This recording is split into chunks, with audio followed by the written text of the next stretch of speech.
Got it. Thanks. There you go. No worries. Live stream is going up. It just takes a couple seconds here. All right, sounds good.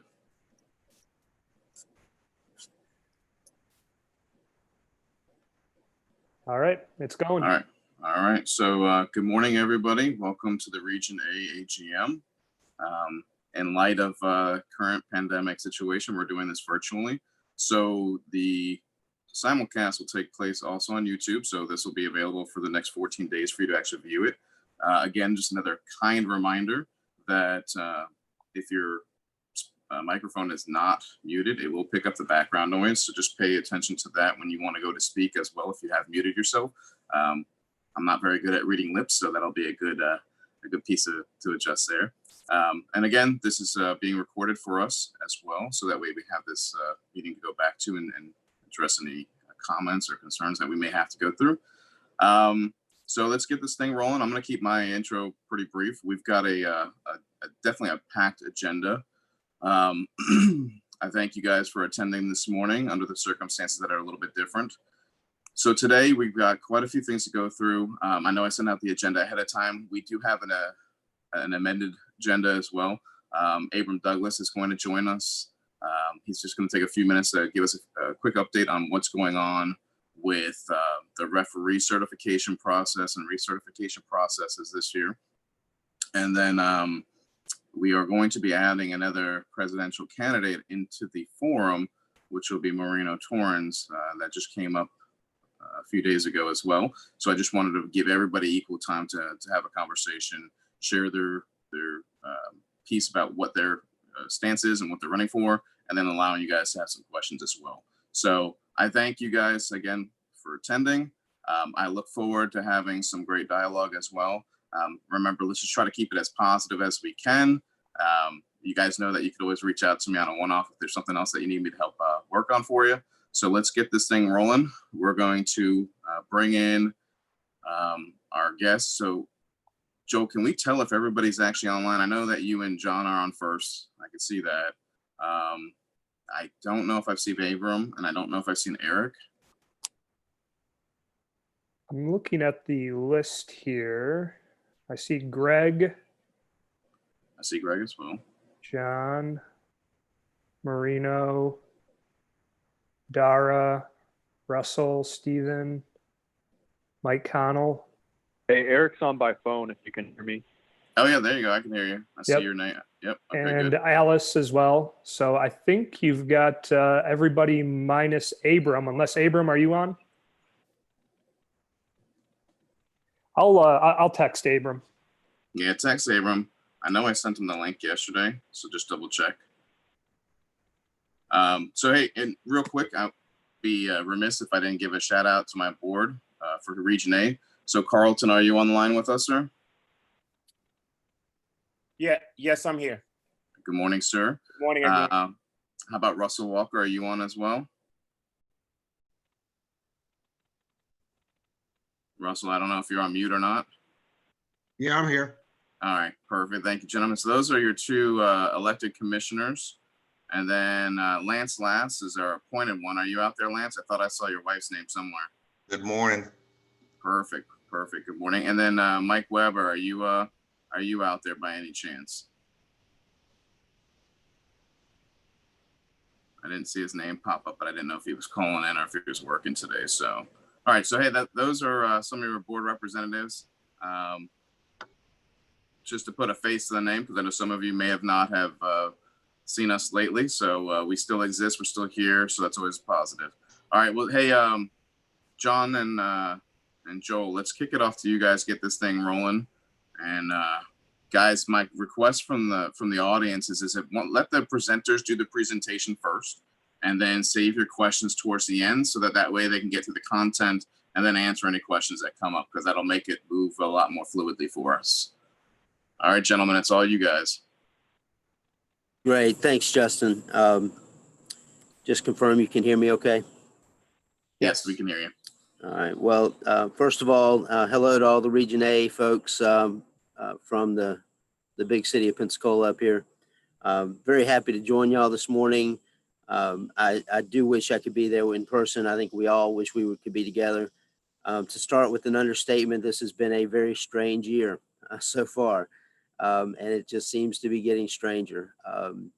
I can't think of a more challenging set of circumstances for the soccer community.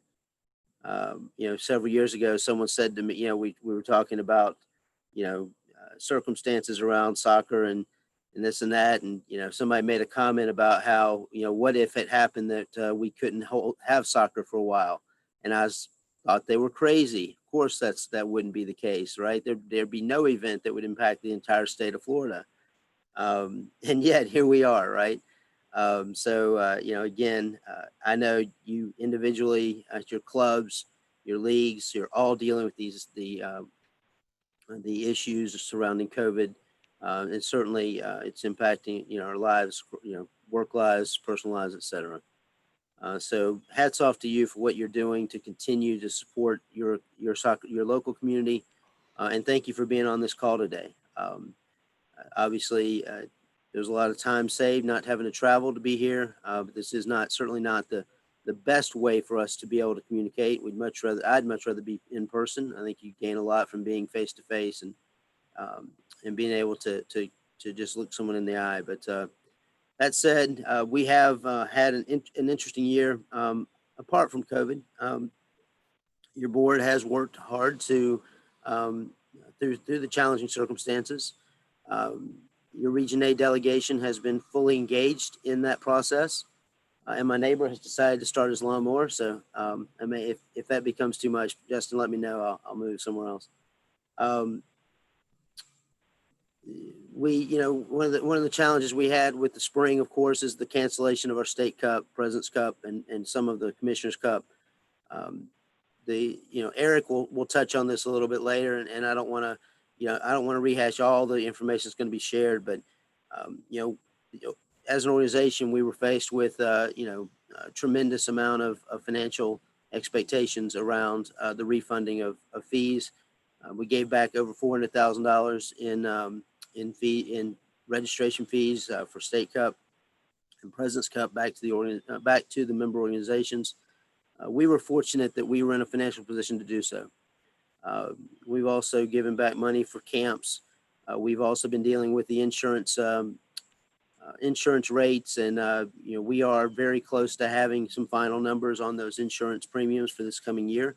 It has taken a tremendous amount of effort by the staff, working very closely with our insurance broker to secure the coverage that we need and that our members need to protect themselves from those things that happen as a result of folks that and coaches and other things that happen out in the market that sometimes are beyond our control.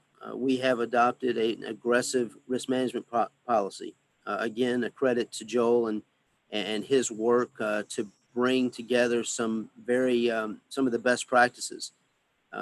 We believe we are now have in place opportunity to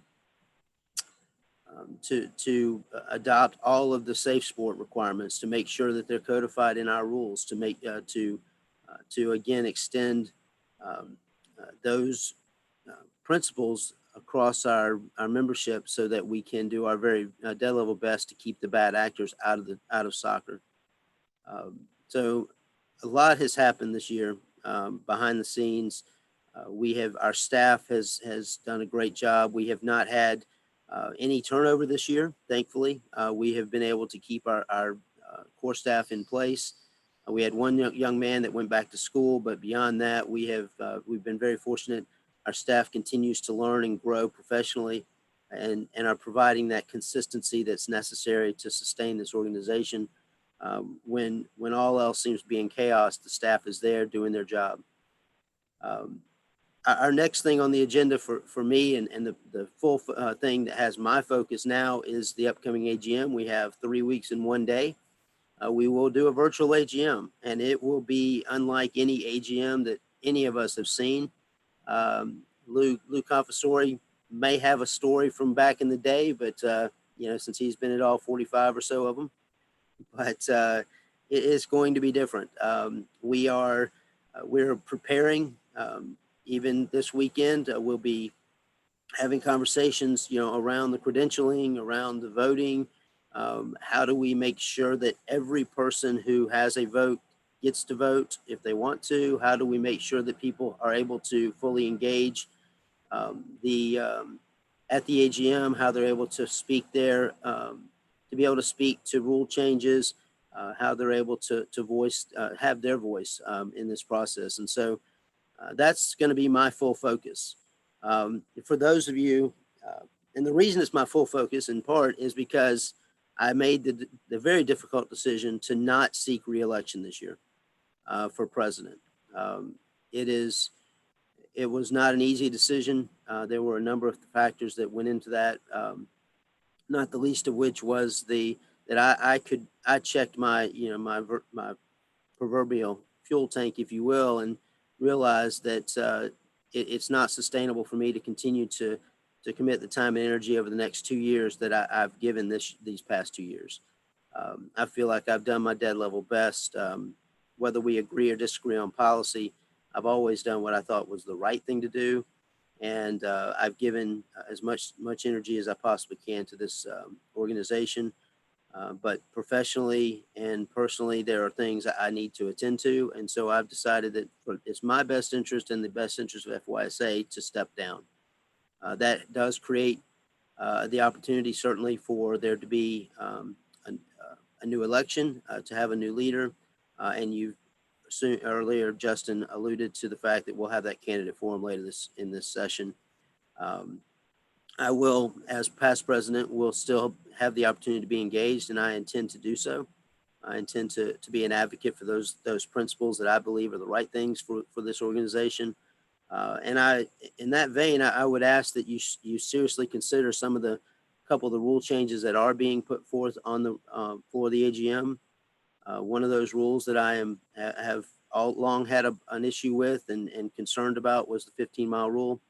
And whether we agree or disagree, that is my position. I think it's been bad for the organization for the last 12 years, and I'd like to see it go away. So one way that you can help us, help this organization remove barriers to growth would be the removal of the 15-mile rule. So I would ask you to seriously consider how you could be part of that, either voicing support or simply just voting to rid ourselves of that particular rule. So with that said, Justin, thank you for the opportunity to join today. I will assure you that we'll do everything we can to get to this AGM and have it be as smooth as possible. Again, with the goal of making sure that you're not silenced in any way, that you have the opportunity to fully engage. So I will look forward to seeing everyone on that call in 3 weeks' time. So with that, I'm going to actually turn it over to Joel Dragan. As you guys well know, Joel is our executive director. I had the extreme privilege of bringing him into this organization when we had that vacancy in the fall, and I had never met Joel before, and it was just perfect timing, honestly, for us. And he came in at probably the least opportune time for him, but his skill level in navigating these challenges and his background with risk management, his 12 years experience or so, at least 12 years at other state associations, uniquely qualified him and uniquely prepared him to navigate these waters. And so, Joel, I've said to you many times, but I'll publicly say thank you very much for your commitment to this organization these past 7 months. And I truly look forward to seeing what you're able to accomplish here over the next 5, 10, perhaps 20 years. So thank you for everything, and I will turn this over to you. Well, John, thank you so much for the kind words. It's much appreciated. On behalf of the staff, I'd really like to congratulate you on your tenure with FYSA. And personally, I just want to state, John, as well as the rest of the board of directors, have been nothing but professional and welcoming in my time here. Yes, it has been a interesting 7 months, certainly some challenges, but it's certainly not me alone. The board has been more than willing to meet make hard decisions, and meet frequently, really. I've said it several times, even publicly. I don't know that I've met with a board of directors in my 13 years of experience as much as I have with the FYSA board. So we have a tremendously, tremendously dedicated board and staff. So credit to everyone on this call and all 19 members of the board and 11 members of the staff. As John said, I am the fairly new executive director. I can't believe it's been 7 months. I'd like to start by apologizing to many of you on the phone, folks from Region A. I had a trip scheduled down to Region A to meet a lot of you guys right before the pandemic hit. And I'm a very face-to-face relationship-oriented person, and obviously it got canceled. So I really look forward to the day that we can meet in person. But until then, just from a personal note, please know that I pride myself on being very approachable and very accessible. My cell phone number is available in the signature of my email address. It should be on the website. If you need to get a hold of me, you really should be able to. So I encourage everyone who has questions, please contact me. And if I can't find the answer, I'm going to help you find it. So please reach out to me. And I apologize that this might be the first time that some of us are meeting. Jumping into a few specifics that I want to touch on.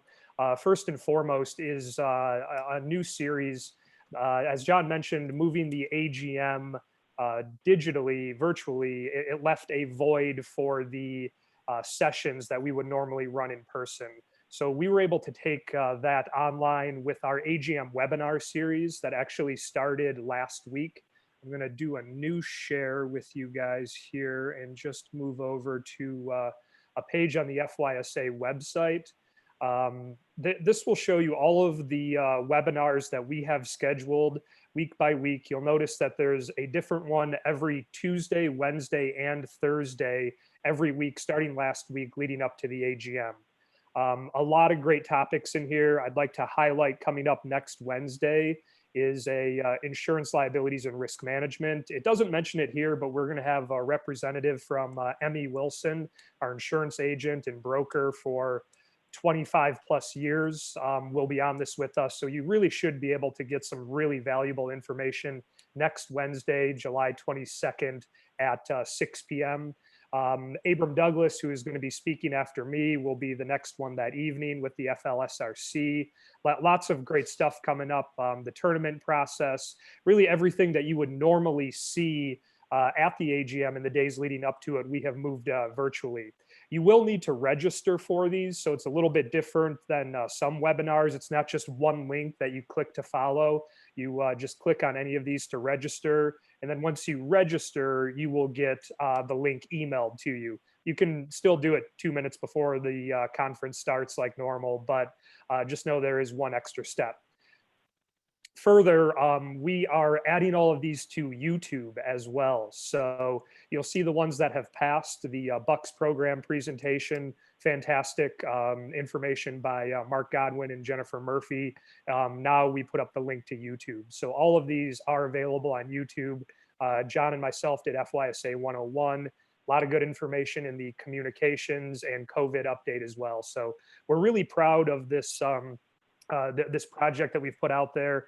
And I think it really just shows our effort to try to reach you guys during this pandemic. But I think in doing this, in this process, and in doing the town halls that I know many of you have attended, we found that this is a very effective and frankly, cost-effective way of communicating a message to the membership that allows you guys to interact. So the feedback that we've gotten has been tremendously positive. So my commitment to you guys in the membership is that we will continue these webinars throughout the year and the town halls. The only thing I say is that we will continue them as we have valuable information to share. We don't want to be giving you guys the same information time after time. It does become stale. So please find this page on the FYSA website. It's linked at on the front page, and register for the webinars. We've got lots of good information coming up, including the final week leading up to the AGM, where we will have a candidate forum, budget overview, and a discussion of the proposed rules and bylaws.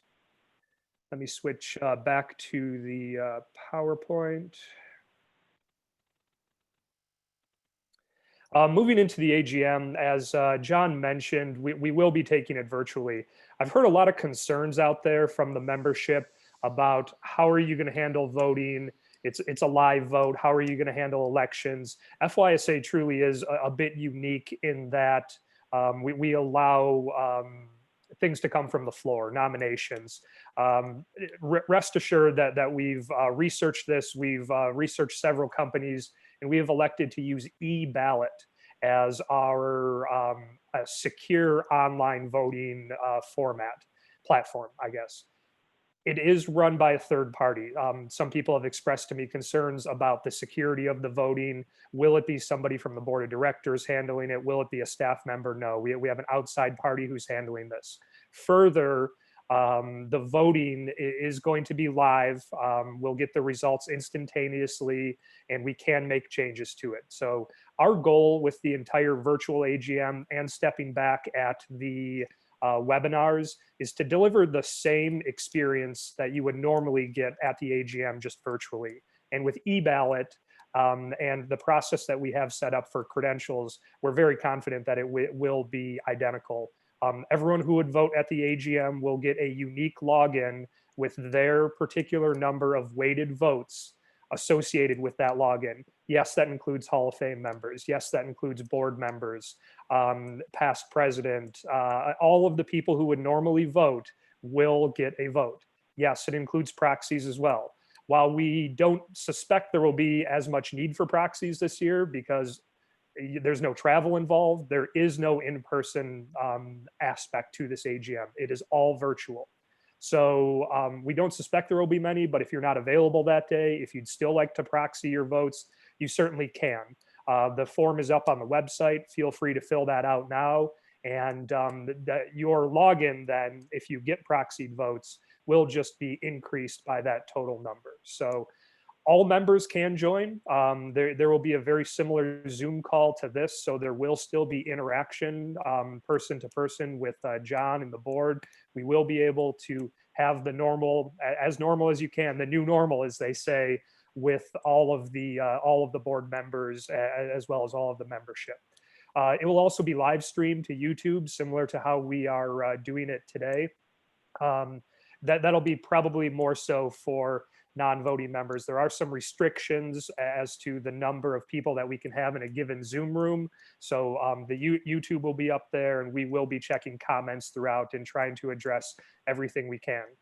I apologize, I should have started with this. The AGM is Sunday, August 9th at 11 a.m. as we had previously voted, or as we had previously communicated. There's absolutely no fee to join. Had you booked a room at the Marriott, that's been canceled for you automatically. However, you may want to follow up with the hotel.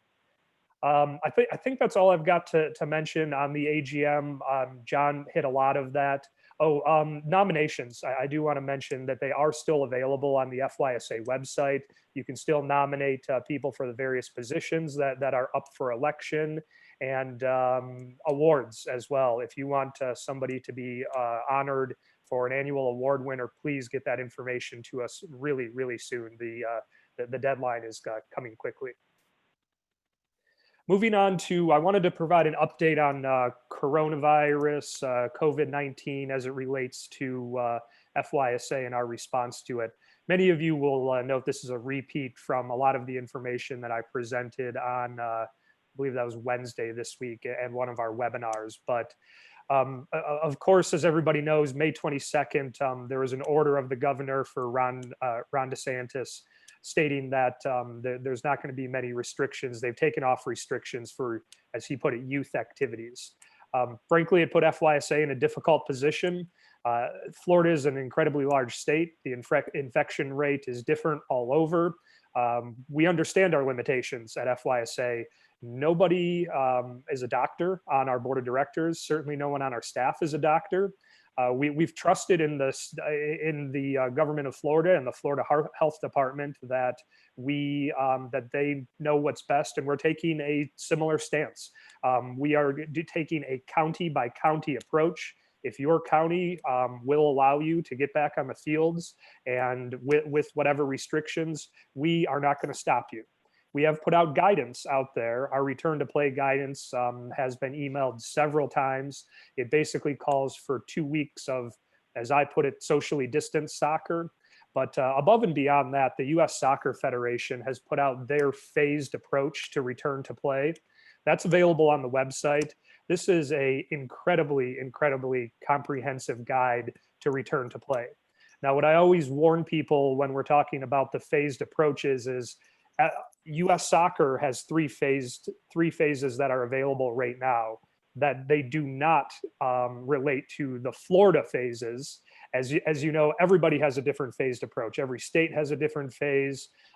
It's difficult, but you can use these phases that U.S. Soccer has put out there to match what is allowed in your specific county. I've had a couple people since Wednesday reach out to me and say, what phase of U.S. Soccer's guidelines do you think I'm in?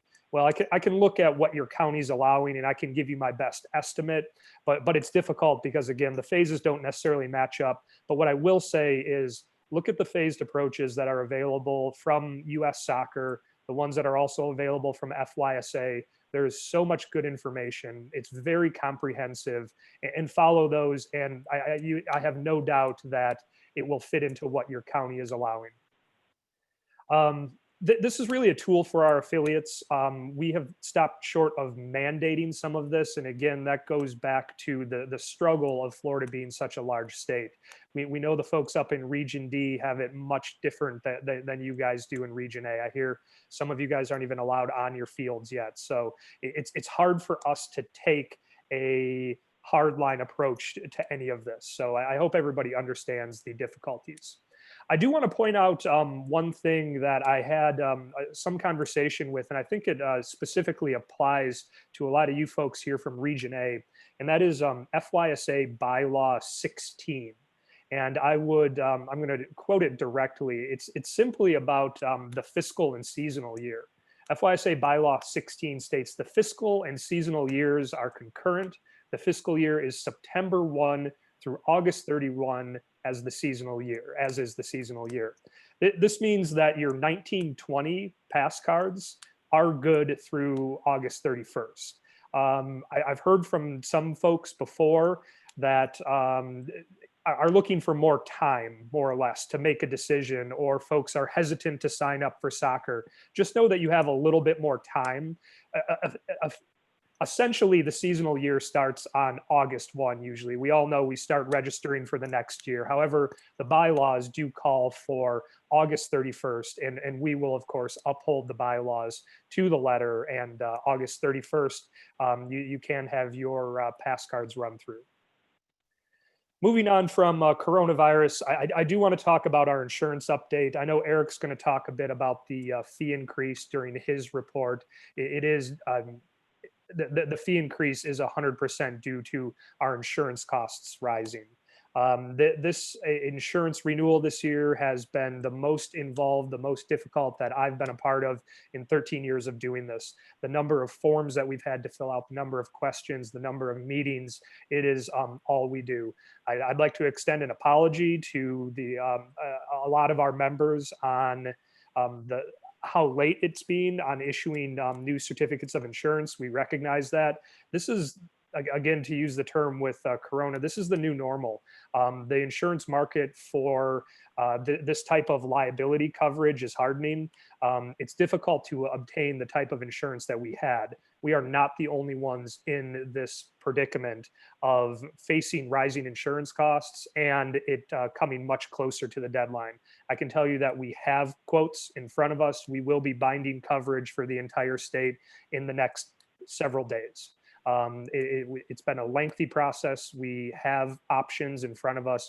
We just want to ensure that we are getting the best price, which is of course passed along to our members, as well as the best coverage that's out there. So it's been challenging on the insurance side in full transparency, but we're really happy with the results that we're getting. So thank you guys for being very patient. And again, I would just echo that this is not a specific problem to FYSA. Lots of counterparts around the country are having delays, are having trouble getting the exact kind of coverage they may have had previously. Lastly, I'd like to talk about risk management. One of the biggest changes that I feel like I've made here, and along with the staff and with the support of the board of directors, is our commitment to risk management. And this does segue nicely from the insurance discussion. Let me put this very clearly.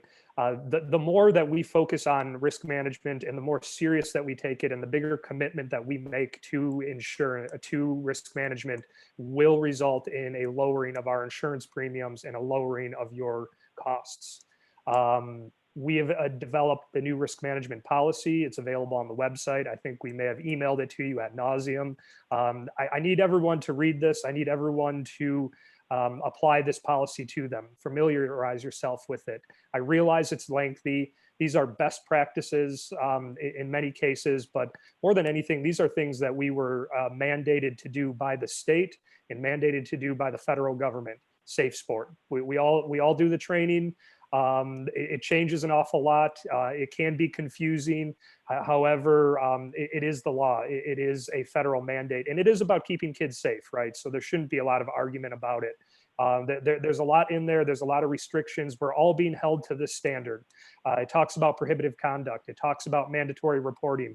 I'm very confident that everyone that I'm talking to today is now a mandatory reporter of child abuse. I'm absolutely certain of that. So know what is required of you. Know that it's required within 24 hours. We talk a lot about in there about communication, not just communication verbally and over the phone, social media. We talk about one-to-one contact or one-to-one trainings. It must be observable and interruptible from another adult.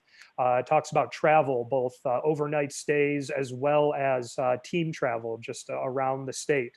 Even such small things as proper goal celebration. It goes into an incredible amount of detail. We're very proud of the policy. And guys, this is the first thing that our insurance providers during this difficult renewal wanted to see is what have you done since your last renewal, and putting this policy in place has taken great strides. Available on the website. Please reach out to me or Jennifer Murphy in our office if you have questions on it. We're holding everybody to the letter of that. There's new concussion forms out there. Speaking of risk management, be sure that you're using the acknowledgement form. That was a bit of a gap that I've seen is not only do you need to get the return to play form signed, but you also need to get an acknowledgement form signed before participation. That is kind of a nuanced portion of it, but it's very important if we're going to, well, not only follow Florida statute, but potentially defend ourselves in litigation should it arise. One last thing I'll mention on risk management, sorry, two last things, is we have introduced a tip line. I thought that this was something that may have been lacking, that we didn't have an outlet for our membership to report suspected child abuse. The number is 866-607-7233. It's available 24 hours a day. It is not manned by FYSA. It is manned by a company named Presidium, who is a nationwide leader in child abuse prevention, and they're going to be a great resource. If you're not comfortable, you can stay anonymous. This is going to be available to participants, to the players, as well as to the adults. As we get a little bit closer to the fall season, we're going to email blast it out. So everybody has this. This is an avenue to report. Note, it doesn't exclude you from your mandatory reporting duties, but this may be somewhere where you can seek some advice. This might be an in-between type of option for you before you contact the local authorities, or if you're unsure if you should. So please utilize that tip line, posted on the website, emailed out. I spoke about Presidium. We've partnered with them officially. They represent over 4,000 youth serving organizations throughout the country, not just soccer, not just sports. Boy Scouts of America, they've helped a lot of youth serving organizations. They're going to be here for consultation and response. Really important. We've dedicated ourselves to working with them to try to create an environment that is free of abuse of children. So really proud of the strides that we've made on the risk management side. Credit to the board, credit to the staff for taking this matter very serious. Last item I will talk on, I would be remiss if I did not give a extreme thank you, my sincere appreciation to our staff. We have an incredibly hardworking staff. This pandemic has thrown us all for a loop.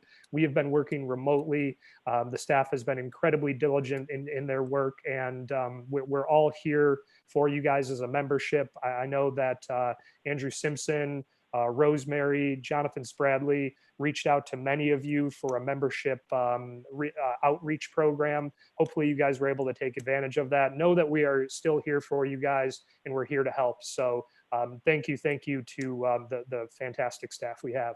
And if anyone is still awake after all that risk management talk, I will certainly open it up to any questions. I will take a look at the chat, and anyone who wants to unmute themselves, feel free, and I'll be happy to take any questions. Hey, Joel, I did see a question about is COVID going to be covered under the insurance going forward? So we have about 12 more days of communicable disease insurance. Unfortunately, I don't think that anyone is going to get liability coverage for communicable diseases given what COVID has been. So the answer is no in our new program. And it's again, not specific to FYSA. No one's getting that kind of renewal. I did forget to mention the COVID waiver / hold harmless that, Jesus, even on my list on the slide there, but that is available to everybody. It's on the website. There was a bit of confusion as well, just because the version that we put out there only has FYSA listed. That will still cover you since we carry the general liability for the entire state. If somebody's going to sue you, we're going to cover it. So that communicable disease waiver is required starting August 1st, essentially. So everyone needs to get that signed by your players. We have released the Word document version. So the Word document version is out there. If you'd like to add yourself, feel free to add yourself. I know many of you have legal counsel on your board of directors, so feel free to get that amended if you'd like to amend it. We feel this is the best. Don't take anything out of it, but if you'd like to add yourselves to it, if you would like to add someone else to it, please feel free and just get that signed. We all know a waiver is frankly about as good as the piece of paper that it's on. It's not going to stop litigation. However, it'll be the very first thing that we can use again to defend ourselves. So should litigation come out of it, if we've got that signed, we are in an incredibly good place to get any kind of case thrown out. But no, starting August 1st, we will not have liability coverage for coronavirus. Additionally, we never had it for under the PA, the accident policy. We were never going to cover your medical bills. It would only be liability coverage. Joe, I want to ask a question. When you were talking about risk management, you mentioned the fact that, did I understand correctly that the insurance went up 100%? Well, I can't give you hard numbers yet. We've only received quotes. Going back to one of the town halls that we spoke on, we were told to prepare for a 100% premium insurance renewal. One of the quotes that we have is slightly less than 100%. One of them is over 100%. So we're still waiting for a couple of carriers to come in, but that's what we were told to prepare for given our claims history. Frankly, that's one of the big reasons for the increase, as well as the state that we live in. I could talk to you guys about insurance all day long. Florida is a particularly litigious state, as I'm finding. Add to that our claims history, and it becomes hard to obtain affordable coverage Eric's going to dive more into the fee increase and specifically what's covered. But yeah, 100% increase is it's a realistic possibility of insurance on our end. You already sent a notice last year about the increase on the player passes. So what are we looking now for the 2021 season in each player pass? How much is going to cost roughly? We're committed to, frankly, we're going to be eating a big chunk of that insurance cost. We are not going to change the cost of a player pass to register a player from what we announced to you guys a couple of months ago. I believe that was a $3 increase per player on recreational and $4 on competitive. Again, Eric's going to touch on that. But for 2020-2021 season, there will be no additional increase from what we have already communicated to you. Now, I will say that this touches on a bylaw proposal that's out there that I believe Mike Flood put forth that we really need to get past. We're a little hamstrung by one particular bylaw that states we need to communicate to the membership by May 1st any fee increases. We don't know. We sit here on July 18th not knowing for certain what our insurance cost will look like next year. When our insurance policies expire changed. It used to be June 1st. So we used to have that amount around May 1st. So when you're looking at the proposed bylaws, I would really encourage you to adopt that change because we had to make an estimation back on May 1st of what the insurance increase was going to be without having any of the cost. All we had from our carrier was expect somewhere around 100% increase. And yet our board, credit to those on this phone, elected not to pass on all of that cost. We are going to be eating a large amount of that increase, along with, remember last year, US Youth Soccer raised our registration fees per player 125%. They took it from $1.25 per player that we paid to $2.25 per player that started last year. Joe, I have a quick question to this. Is it correct that FYSA had a pretty hefty insurance increase last year as well for the 19-20 season that was not passed on to the membership because it occurred after the announcement had to be made? So that is it legit to assume that the current price increase for the 2021 season is actually based on the 19-20 insurance increase? Therefore, we will see another increase for the 21-22 season due to the, and again, increase in insurance fees for the 2021 season for FYSA. It's hard for me to talk about the decision making that happened prior to me being here, and it's difficult for me to say what we're going to do 10 months from now. Is another increase possible? Certainly, I won't take it off the table. There's a lot of financial considerations being made, and Eric's going to touch on this a little bit more. What we're trying to do more than anything is tighten our belt. We're looking at expenses. The board of directors have voluntarily taken a massive cut in the mileage reimbursement that they get, the per meal allotment that they get. We are examining every expense. I can tell you, and my staff will tell you as well, I'm analyzing $75 invoices that come through FYSA in a $4 million budget. So we are first trying to take a look at where we can cut. And trying to pass as little along to our members as possible. We're very cognizant of what our insurance or what our registration fee is versus competitors versus other states. So we'll make a commitment to keep it as low as possible. I certainly wouldn't take another fee increase off the table for next year, but I will commit to making it as small as possible. But some of what you're saying is correct. We did not pass a fee increase along last year due to the rise in insurance. And yes, we did see a insurance increase last year. However, it wasn't as significant as what it was this year. You know, the increases of insurance usually are related to claims, as you mentioned before. Yes. You know, we are all aware of some clubs that have tremendous claims. isn't it better to kind of penalize those clubs and not penalize the whole 100,000 kids because one club has a claim that is major than anybody else? Good morning, Daniel. This is John. Joel, may I step in on that? Sure. Daniel, we don't have a mechanism to do that. We don't have a tiered system where we can target those increases against any one club. We also have been made painfully aware that it doesn't matter if we separate a club out, the claims history is what it is. They do not look at it as, well, this organization or that organization. It was not just one organization, by the way. There were multiple claims. There's some that were more advertised than others, right? But there have been a number of claims and still are claims that are being processed. Nothing is slowed down. So it is the entire claims history of FYSA that's being evaluated. The insurance companies have the choice to put in certain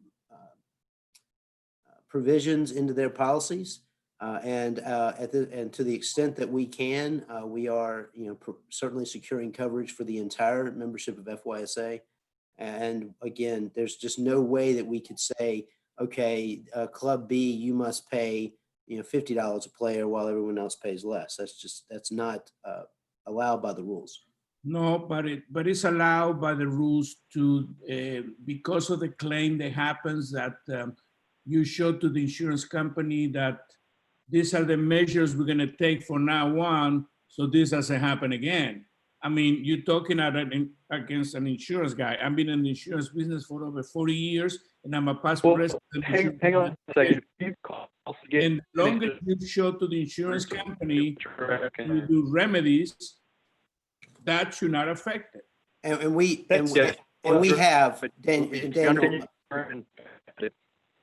Hello, Eric, I think you're breaking up quite a bit there. Yeah, I'm a part of the country that serve. Yeah, Eric. Sorry, Eric, I'm going to have to mute you there.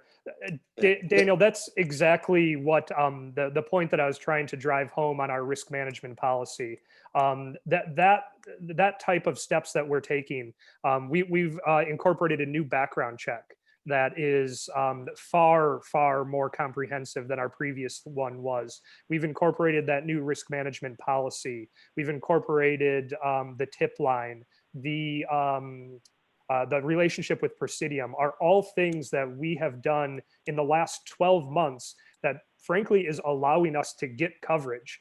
I'm confident enough to tell you guys that 6 months ago, it was an if we can get coverage. We sit here with multiple quotes now because of the things that we have done, because of the things that our staff and board have adopted and have implemented to the membership. That's the reason we have options right now. This is, again, as you know the terminology, this is a hard market right now. And with our claims history, all we can do is put these measures in place and hope that there aren't future claims. The longer we go without claims and without litigation toward our GL, the lower our insurance is going to go. We truly view this as a temporary problem and not a long-term issue. Good. I'm sorry, John, I might have cut you off there. Was that where you were going? That's exactly why I should let you talk. Thanks. Happy to take any other questions, or we can move to, I believe Abram is up next. Hey, Joel, there Yeah. was another dialogue going on in the chat asking about the COVID-19 form and where that's accessible from. Yeah, it's on the website. Let me try to pull it up quickly here. It's on the risk management page of the website, as well as under some of our forms. Yeah, here's exactly what it looks like. This is the PDF. Again, the Word document is also posted. We've had this vetted by a lot of different people. We have to be, as you'll hear in a lot of cases, I have to give the disclaimer that this is not legal advice. However, this is, my opinion. We have had this vetted by many, many different people, and they've given us the same thing. This isn't legal advice. However, it's an unofficial stamp of approval. We've sent it to U.S. Youth Soccer, U.S. Soccer, our insurance companies, our legal representation as well. So please utilize this. And yeah, it is definitely available on the FYSA website. Let me see if I can pull it up. And then Joel, somebody asked if the form was an online form. I know I've seen it with some clubs integrating it with their GOT Soccer registration, so that is an option. Yeah, you definitely can recreate it digitally. We do not have it digital just yet, but feel free to use that as much as you'd like. Yeah, it's under resources, risk management and safe sport. And then right here is the hold harmless PDF. And then here's the Word document as well. If you'd like to update it, feel free to recreate it digitally. I'm sure everybody on this form or on this call knows that a digital signature is now just as binding as a wet signature. So thank you, Justin, for asking the question. So August 1st, it's going to be a required electronic form. You can elect to do it electronically, or you can elect to do it with a physical form. Many people that I've seen are building it into their GOT Soccer registration. In fact, I think GOT Soccer has done it for many of the clubs. If you would like to contact them about it, I'm sure that they can do that for you quite quickly. But that's if you're a GOT Soccer registration client. No, which is fine. All right, so I can create that. The whole thing is you won't be able to electronically verify that anybody's done it then, because you're saying you're requiring it, but can it really verify? Yeah, it's the same gap that we have with the concussion acknowledgement, your return to play procedures. We entrust our affiliates to do it, and we put it out there as a mandate, knowing that you guys are going to follow it. We don't collect your medical release forms, right?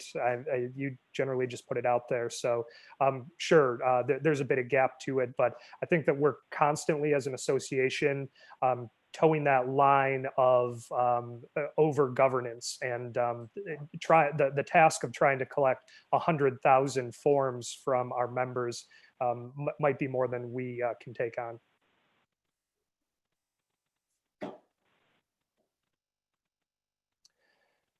All right, Joel, that was all the questions I saw in the chats. Unless anybody else had anything else, ready to move on to the next. I will pull it up, and happy to turn it over to Abram.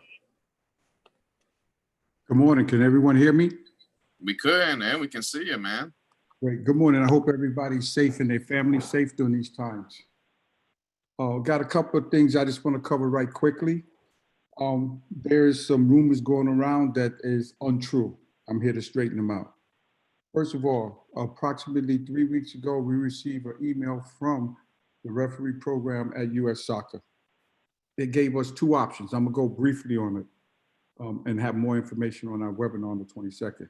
Option one was what U.S. Soccer said is that anybody that's registered for 2020 will get a free registration for 2021. The particular state can charge an administrative fee if they choose to do so. Option two was we don't opt into the free registration for referees for 2021.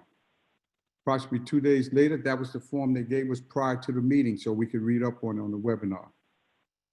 In the original memo, they said we had the option to change to add administrative fees.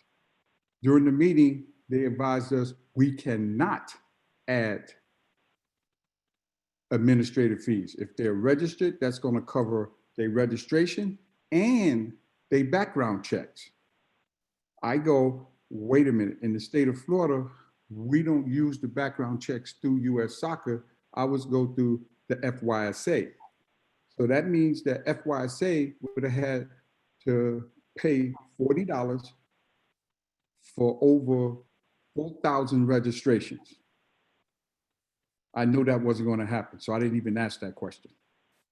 Second thing, I said, if we go option one, we will use all the money we have in our funds, and come 2021, we would be broke and we could not assist in the 8 tournaments that we are mandatory to participate in the state of Florida. I don't know if anybody aware, we got 2 adult tournaments, well, 3 adult tournaments we have to participate in. One just the Florida Classic, the State Cup, and the Adult Region Cup. In FYSA, we have 6. We have the 2 round of 16s, the 2 finals, President Regional, and Southern Regional Tournament. Using all those tournaments at one time, that would come to a total of approximately $137,000, approximately. And we usually get a split back from FYSA on the 2 presidents, and the Southern Regionals would drop us to 101. But we would have had to have the money in the bank to pay it initially at first of $137,000. So the only way that I could see that we could sustain monies was to ask FYSA and FSSA, which I did at our board meeting, which John was present. Each one of them support us for $75,000. I knew that couldn't happen because the way your budget is running. So we had to go option one. Correction, we had to go option 2, or we would be broke and we could not participate and assist during the 2021 season. Now, we understand the hardship that it brought on referees. We understand that because we have to pay the same fees, basically. So what we did was the amount of money that we had to pay to U.S. Soccer for registrations, we dropped. We reduced our fees this year to help the referees out. So all the training courses they're going through is just administrative fees. It looks like registration fees because the way the website is set up, that's the only way it can be listed. We set that aside. Now, assisting with more referees. Once we didn't have those particular tournaments that we didn't do, 6, 8, 9 of them, we took that money and we said, oh, we got the great opportunity here to assist in recruiting new referees on a larger scale than what we tried to do. Normally we ask FYSA, would they contribute to the free referee kits, and they would give us, the first year, I think we got 15, last year we got $10,000 to assist. So since we didn't have these big expenses, what we did was we decided on the FLSRC to give out 800 free kits, and we already changed our budget to indicate that. So it's already posted. So we're doing the best we can. We're lowering the fees. We're giving 800 starter kits to help with new referees. And that's the best we can do. If we went option 1, FYSA in 2021, and the FSSA would have to bail out FLSRC because we wouldn't have any money. We do have an investment account. We all know what happened to our investment account. Probably the same thing that happened to every club investment account. Ours took a beating like you would not believe. We're coming back, but we haven't come back to where we could have used that money for 2021. Because if things would have went really bad, which we wouldn't know, we would be at a $0 in that investment account. I will get to let more information out on questions. If anybody have any, they could send me an email or wait till the 22nd. I'll have more information when you come on and ask. I noticed something y'all talked about COVID-19. Here's the ruling from U.S. Soccer referee program for COVID-19 on referees. What they asked us, I asked them, do they have to sign a waiver like I saw FYSA and the seniors do? The referee department advised me that the referees are independent contractors. Now, with that said, they are to listen to their state and local governments prior to taking assignments. That's all I have for right now. If anybody have any questions? Hello? Can you just give them a second, see if anybody comes up with a question? Abram, the only thing I have to say is, since the last time I saw you, your hair changed from black to white, man. What Yes, happened? that's because of my daughter and her boyfriend.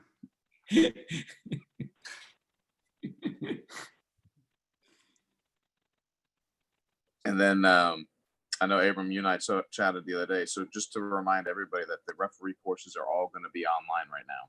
Yes, that I was going to cover that thing. You're absolutely correct. With the COVID the virus that's going on and our increase in Florida, we decided not to have the FTEs for brand new referees where they have to come on a field and do field training. We put it all virtuous, all online. No referee, new referee, or returning referee have to go onto the field for field training. We're just doing it directly all online to keep our exposure down on referees. Perfect, and we appreciate that. And then if anybody had any questions for their local representative from the Referee Association, who would they contact? Right now in Area A, it's Mr. Daniel Varr. Area B, at this time, is Mr. David Ritzler.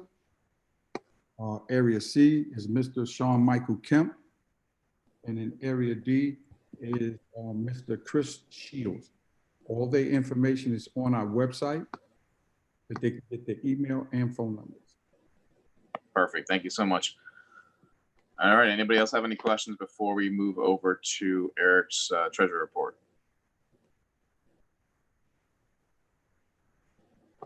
All right, well, hey, Abram, thank you for hopping on and keeping us updated. We appreciate that. If anybody have any questions, they feel free to call me. If I don't get to you right away, I'll get back to you. I'm starting to receive 60 to 70 emails a day. Abram, I'm sorry, it's Louis. Hey, quick question. What's for you, and I don't want to put you on the spot, but what's going on with the assigner research? Or is that something that you're going to have online this year? Or are you going to have people actually try to go to a location, physical location, like you had last year? No, last year was one of the guidelines that the U.S. Soccer Referee Committee put on us to say assigners need to attend an in-house recertification every 2 to 3 years. We decided to go 3. No, it's all online. They had a couple of changes to the recert of assigners, and that's being developed right now. We're keeping it all online. We got to put it on Captivate to put it in our system. We're looking at August 1st for opening for recert for returning assigners. Thank you. All right, last call for Abram. All right, Abram, you are off the hot seat. Thank you so much for your time, sir. Well, anytime. All right, so moving on now. Eric, are you on? I know you were having a little bit of phone issues before. Yeah, I'm here. Can you hear me okay? That's definitely better than what you had before. Definitely. All right, so the floor is yours, All right, sir. that's gonna be on. Okay, so the FSA Board of Directors approved our proposed budget on the May 30th meeting, and it I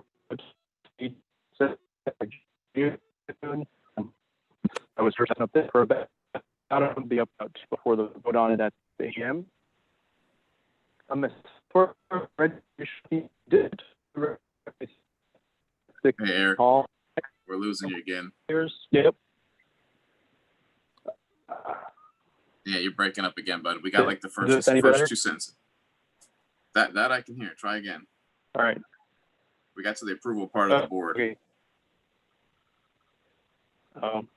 Hang on, let me try back in.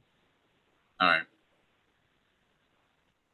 Guys, just bear with us with technology here. Justin, he didn't say, but he's sitting up in the middle, like North Michigan or something. Yeah, he did say he was in an area that has pretty bad reception. I don't know. I guess he's camping or something. I don't know. Social distancing, I guess. Can't blame him right now. He could have just come to North Florida. We don't, we're pretty sparsely populated. Do you want to maybe skip him? I think he said he was going to try to log back in. Yeah, we can. Because I think then we have Alice is up next, right? Alice, Yeah, you ready to roll? Yep. I'm ready to roll. All right, Alice, we'll go ahead and get to you, and then we'll go back to Eric. Thank you, Alice. Thank you. Thank you, Jeff. Can you guys hear me any better now? Eric, we can. Do you want to hang tight? We're just going to have Alice share her report and then come back into you. Or do you want to do Eric Okay. since he got a better connection? Let's see how it works. We can do that. Eric, do you think you're good? Yeah, I think so. Hopefully. Yeah, that does sound way better. So, okay, I'll just start over from the beginning. All right, go for it. Okay, sorry, I'm not in Florida right now, and you realize quickly not everywhere has good internet. So, okay, so FYSA's Board of Directors approved a proposed budget on their May 30th meeting, and it's been posted on our website. It's under the AGM section, same area that you would go to see the rule changes. There's a little drop down for the budget, and it's been up there since just after it was passed in early June. So about 60 days ahead of the vote to give everyone a fair chance to look at that. I will take any questions about the proposed budget at the end of my remarks. Our registration fees for this coming season, they were announced at our May 6th town hall, and they will be $13 for recreational players and $25 for competitive players. That's an increase of $3 for rec players and $4 for comp players. And as was alluded to earlier, that is just covering the insurance increase that we experienced last year, which was previously not passed along, that FYSA 8 for 1 year. So it does not account for the insurance increase that we're expecting this year. So as you know, last year we had a $300,000 insurance increase, a little more than that, but approximately, and that's being passed through. We don't presently know the exact insurance increase this year. As Joel mentioned, we were told to prepare for a 100% increase over our premium. We think it may be a little better than that. So you'll see the proposed budget has $1.1 million plugged in versus $700,000 that we're paying this year. And we think it'll be pretty close to that, give or take a couple $100,000. We also revised our financial policies, which Joel kind of mentioned.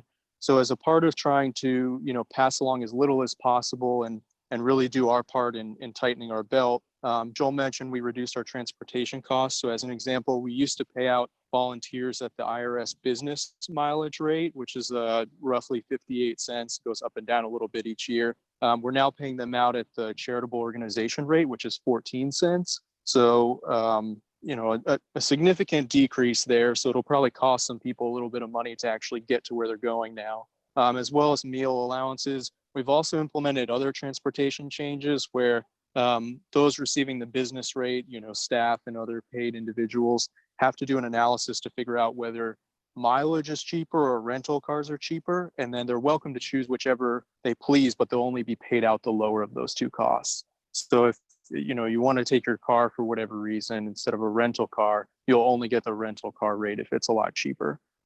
Joel also touched on refunds. So we've given out roughly $500,000 in refunds this season. About 450,000 of that was due to competitions, State Cup, President's Cup, Commissioner's Cup, and Futures. And about 250,000 or so was given in actual refunds, and another 200,000 in credits for events that are taking place next year. All of those went out by check. Those that requested a refund by Memorial Day, I believe, was the deadline. Those checks have all been sent, and I've seen many of them cashed. So if you haven't received your check already, keep in mind it went to the club as a whole and not to individual teams. If you haven't received your check, please let us know. We did get in touch in writing with every single club prior to sending the check to make sure they went to the correct address. So if there's any problem, please let us know at this point because you should have received those. And then Joel mentioned we've also had some coaching department refunds. Those are in the form of ODP camps that had to be canceled that are usually at different universities and include, staying on site and things like that. Those obviously had to be canceled. And those are roughly around $50,000, as well as a mix of a little bit of coaching course refunds because they weren't able to occur as well. Our background check fee of $40 is not changing. That's staying steady. And you'll notice that there's been some announcements by US Club that they are now going to start requiring an FDLE check, which FYSA has asserted has been required by Florida statute for a number of years. And you'll notice they've added $30 to do that, in addition to the $18 they were already charging every other year. So if you divide that 18 in half for each year and $30 each year, puts you at 39, we're charging 40. And I think that probably answers the questions that we've gotten over the last few years, that no, FYSA is not ripping you off with our background check fees. No, we are not making money on them. We are just about at what it costs to do them, 39 versus 40. Also, FYSA was able to maintain all of its staff. Joel mentioned that they've been working remotely for a while. I believe some of them are back in the office optionally at this point. But we were able to keep all of them on staff without a reduction to pay, thanks to a Paycheck Protection Program loan from the federal government. And FYSA received about $177,000, and that allowed us to keep everyone on staff rather than laying anyone off and then needing to rehire them to start this next season.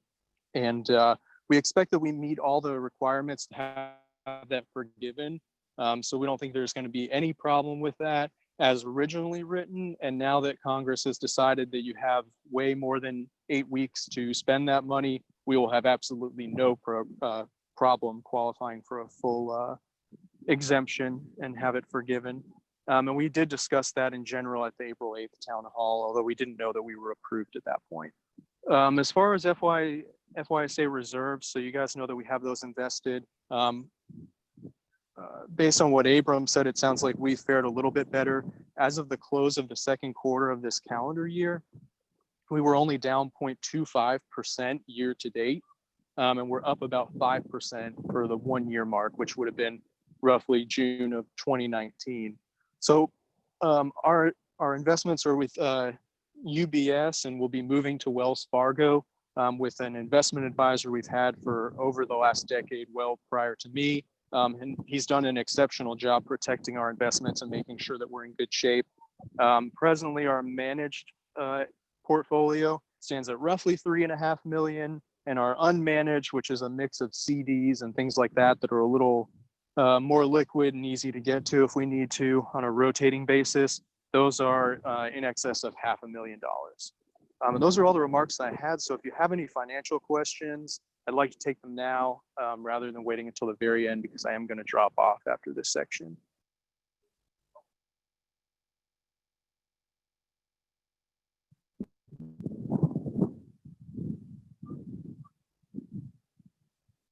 All right, Region A, no questions for Eric, our treasurer.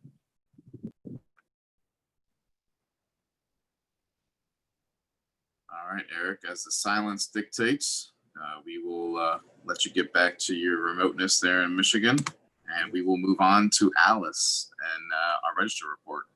Thanks, Eric. Hello, everyone. Thanks, guys. Have a good day. Hello, everyone. Thank you, Justin, for allowing me to come on and speak to everyone. This has been a very interesting spring season as far as the registrar's information going out, so I'm glad that everyone was worked through it.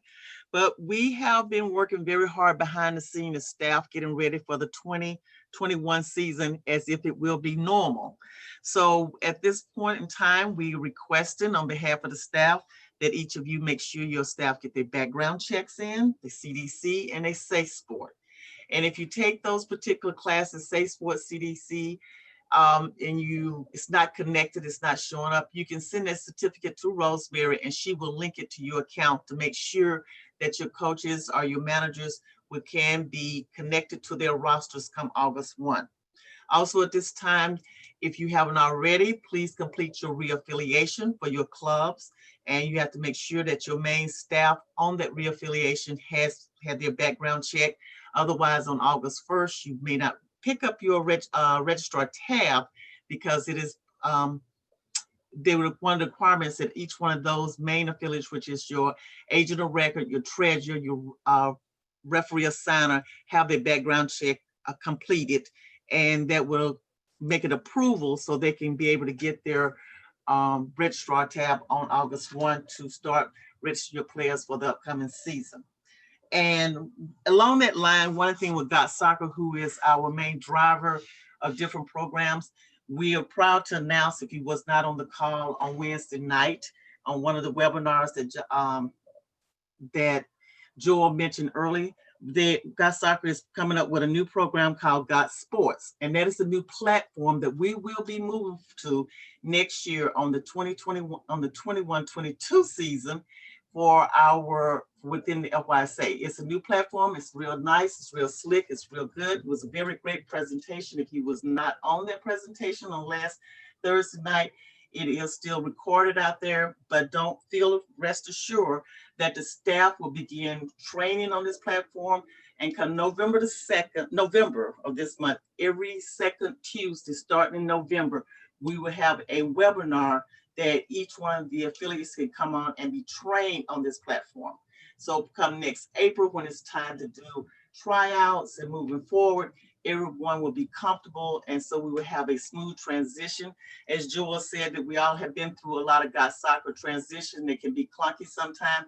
So we're trying to do everything we can to make it smooth for everyone. So when we move to this new platform, starting next May, when we start putting in our 21-22 information, there will be minimal questions and changes. The platform is real nice. It's going to be very, very smooth. And it's a lot of things that we have been asking for in the legacy system that we will be able to see better and move faster in this new system. Rest assured, the legacy system, which we call now Got Soccer, will still stay the same. You will still be able to go out there and pull up players and see information. All that information still be intact, so you won't be losing anything. And one of the things that came out on last week that I agree with Got Soccer on, we probably need to start off clean. So don't put a lot of your duplicate people into the new system by moving things over. They can do that, but it's best to start out with a clean platform and making sure everything's slick, because all the people will be under one email, one account. So therefore it will make everything a lot smoother. So if we move a lot of trash over, it may not be as smooth as we desire. So keep that in mind, but the legacy system, what we call the present day Got Soccer system, will still be intact. So there's also, as Joel mentioned, we having the webinars that we normally have at the AGM. They're still there. Coming up this Tuesday, we would have a webinar for all our new registrars at 6 o'clock. So we request, if you have any new registrars in your area, please have them to go in, sign up for this class on Tuesday night, July 21st, starting at 6 o'clock. And on Thursday, July 23rd, is the advanced registrar, which we normally have on Saturday, where you come in and ask questions and maybe new ideas. But remember, this year, we're not going to do very much programming in it all, if we can get away with it in the old system, because we're getting ready for the new system. So maybe we can bring up ideas to make sure that these ideas will come up in the new Got Sport platform for the next season of year. But we have two webinars coming up next week. Tuesday, July 21st at 6 p.m. for the new registrars. Thursday, July 23rd at 6 p.m. for the advanced registrars. So if you all have any questions, any ideas, you can also email myself and Joel. We can pass it on to Got Soccer and see what we can have put into the new Got Sports seminar that's coming up. And I want to thank everyone for all your support this year and during this difficult time. And we look forward to working with you all in the 2021 season. Thank you. Alice, for the past 3 years, I've been asking only one thing for registration. You start laughing already, yeah? Yeah. Yeah, we should not be able to print passes or show in the roster a player that is not verified. Okay, we talk about this, what? Every 3 years. Every AGM. Yeah, with 3 years, we talk about this, locking it in. Yeah. That is one, I understand where you're coming from there. There would have to be, some people don't lock them in for the rec program, but I understand where you're coming from to make sure the birth certificate and everything is locked in. So it's not going on deaf ear. We discuss it, we go out, and it's just implementing it and making sure it comes across the state. I have your note. When I saw your name, I knew you was going to ask that question. And I even have brought it up to Got Soccer. We was trying to see how we can do that. But one of the things is on the rec program, it would do it across the board. Therefore, if they had a rec person on Friday. They may not get it verified for a game on Saturday. It's little things like that that people that we trying to make sure we play devil's advocate and see how much pushback we get. But it has not gone to deaf ears. I brought it up just the other day to God Soccer, and we all said we got to see can we put it into God Sports in some kind of way. So it's still there, Dan. So believe me, Rosemary's now, every time we mention Dane's name, I said, did he bring up those birth certificates? And she laughed, and we say yes. All right. Thank you all for everyone for all your support. Anybody else got any questions for Miss Alice? Hi, Alice, this is Tom. Hey, do you guys do any random checks on birth certificates? Yes, we do. How many random checks do you do? We do random checks often, and I mean, we come across some when it's brought to our attention, but we do go out and make random checks, and we go and look and see if it's out there, make sure they have it, make sure the dates are there. But it is one of the requirements, we have to do random checks. How many $500 How many $500 fines did you issue in the last 3 years? No, we haven't issued any $500 fine. Oh, okay. $1,000 fines? No, we have not issued any fines. $1,500 fines? We haven't issued any fines, so. So to answer Danny's question, maybe the problem, I mean, I know God Soccer has its own issues, but maybe the problem is not that. Maybe the problem is reinforcement of people who actually do it. That could be the true statement there. We can't just go out there and make sure that everyone is in there, because if we issue the fines and when we find them, we have put people out before. They haven't even in the last few years, but we have fined kids and they're not allowed to play. We bring them up on charges when people bring them up. So if you know someone and it's brought to attention, we always review those.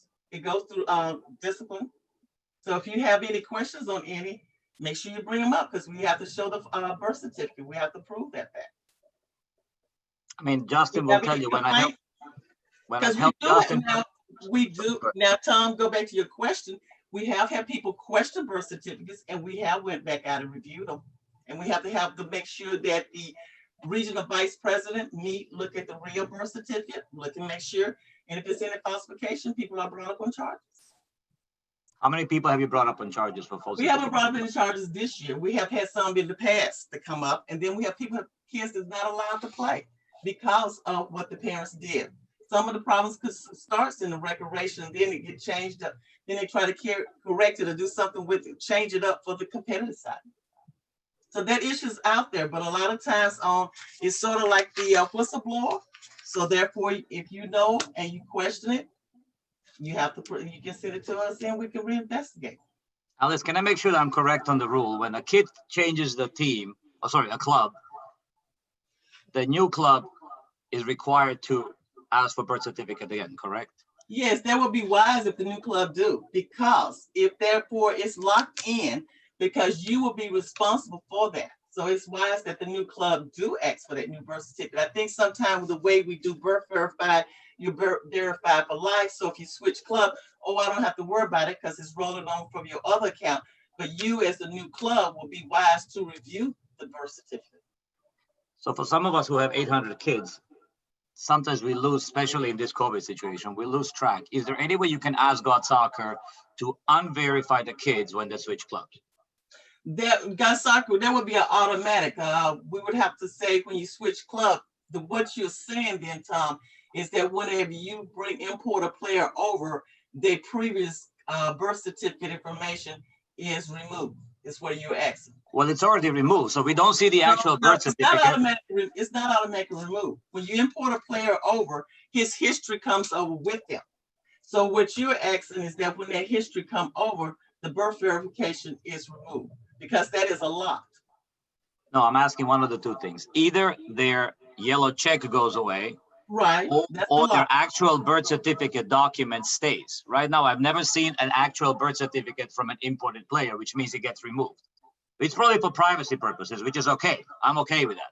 But their yellow check mark should go away, because we don't really have a way, when we go and make passes in October or whatever time it is, we don't have a way of actually saying, show me all the players who have been imported by me so that I know that I need to go and chase them down.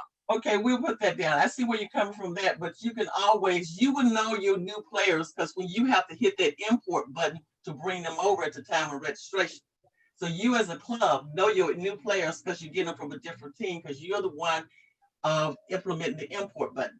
So at that point, what you're saying, if anybody that you remove the import in, you want the yellow lock system to unlock. Yes, so that I can make sure that I don't You forget got to. a birth certificate. get the Okay, birth- we will check into that. We will review that. That's Thank you not, very that's a much. very good point. Thank you very much. All right, Alice, thank you for answering that question for Tom. Anybody else before we move it along to our next guest? Yeah, just if you're gonna remove any background when you move stuff over, at some point, the professional leagues may have compensation for how many years a kid played in your club. You don't want to lose that when you're losing, the kids, when you're starting again, if you will. Just something to keep in mind. It's not a big deal. Just thought I'd throw that in there. Yeah, I don't think the That's very good information. We would have some discussion on this before we actually put this into place. We won't blindside you on this because we would have to make sure we go out and review everything and let you all be a voice in it and then put it out to you where we'll be transparent. We just won't spring it on you. So It's important to remember. It's important to remember also, Got Soccer mentioned this a few times on Thursday, that the legacy system, as they call it, the current platform we're on, it's not going away. Right. I mean, it's still going to exist. You'll be able to log into it even after we've transitioned to Got Sport. Tommy, to answer your question, the FIFA ID number that's assigned to the player is completely separate from the birth certificate. Those are two different issues. So you get a US Soccer ID, FIFA ID. My kid is 11DWKD0. And he's available. No, he's not.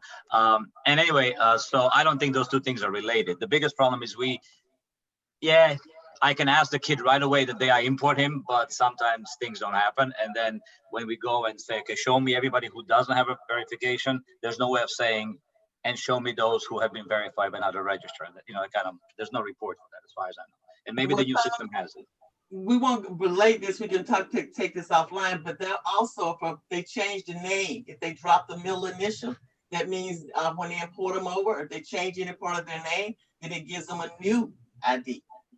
So it won't be the same because the information have to come over identical to make sure everything stays the same. Alice, I just remembered another question. While we've all stuck at home for COVID, Rosemary said there is 40,000 duplicates in the system. Right. In the last meeting, she said 28,000. Does that mean that finally we got rid of some duplicates, or did she just misspeak on a number? Well, she said the number changed, that means people staying at home and they are merging their accounts. They're working on cleaning their accounts up. So, but like we said in Joel just stated, that Got Soccer said that legacy system, all the information still be over there. And as I stated, that's where we can start out fresh with Got Sports. Therefore, those duplicates will stay there. And then therefore we start off clean in the new system, so we won't have to worry about it. But if everybody's at home, and that's one of the things that Rosemary put out, sometime once a quarter, once a month, to go in and merge your accounts. So it will help if you do merge the accounts, but the legacy system the Got Sports system that comes up next year can start off very clean. And so all that information can stay in the legacy system. Alice, can I ask you about your rule change proposal? That's under the rules. Okay, so you're that's talking about that's not registration. That's on the rules there. Okay. It's your proposal. We'll talk later. It's on the rules. We got that at another webinar. Tom, I'm ready for you. Stephen has a question here on the chat that either I can address or Alice, you can, asking, will we have to enter every player from scratch next year? And I think the answer that Got Soccer gave, correct me if I'm wrong here, Alice, is they almost recommend it. But it's not necessary. They will be able to API old information over. But given that we've used Got Soccer since the 2008-2009 year, there's a lot of duplicate players. There's a lot of players who have aged out. You can easily do an upload of just the active players. I think we're encouraging everybody to try to get your account in, clean it up a little bit. And this is a real opportunity to do that. But they do have the opportunity to just transfer everything over, but they're sort of trying to push people to start from scratch. That's correct, Joel. Thanks for catching that, Joel. I appreciate that. From that point on, I think, Alice, thank you for your presentation. I know that you usually get a lot of questions about registration because it's a hot topic. Yes, it's always a hot topic. But thank you for all that information, and thank you especially for those webinars. I know that's going to be well received when people start getting in and getting that training for the New Got Sports program. So thank you for that. Yes. All right, so we're ahead of schedule, which is great. So next up, we have the report from the VP of Competition, which is Greg Zack. Greg, are you linked in? I sure hope you all can hear me. I can hear you and I can see you, bud. So you are. Damn, that's always good to be seen and vertical and above ground, you know. There you go. There you go. Floor is yours, senor. Not to mention, nice to see you, Daniel. I haven't seen Daniel in 25 years, and he's still alive and kicking. How about that? Yeah, the last time we see each other was my U14 playing your U14. Yep, long time. That was a long time ago. A very long time ago. Okay, so first off, I hope everybody's safe and well, and I know numbers are on the rise, and nobody has an answer for anything really, but again, thank you for the opportunity for this past year.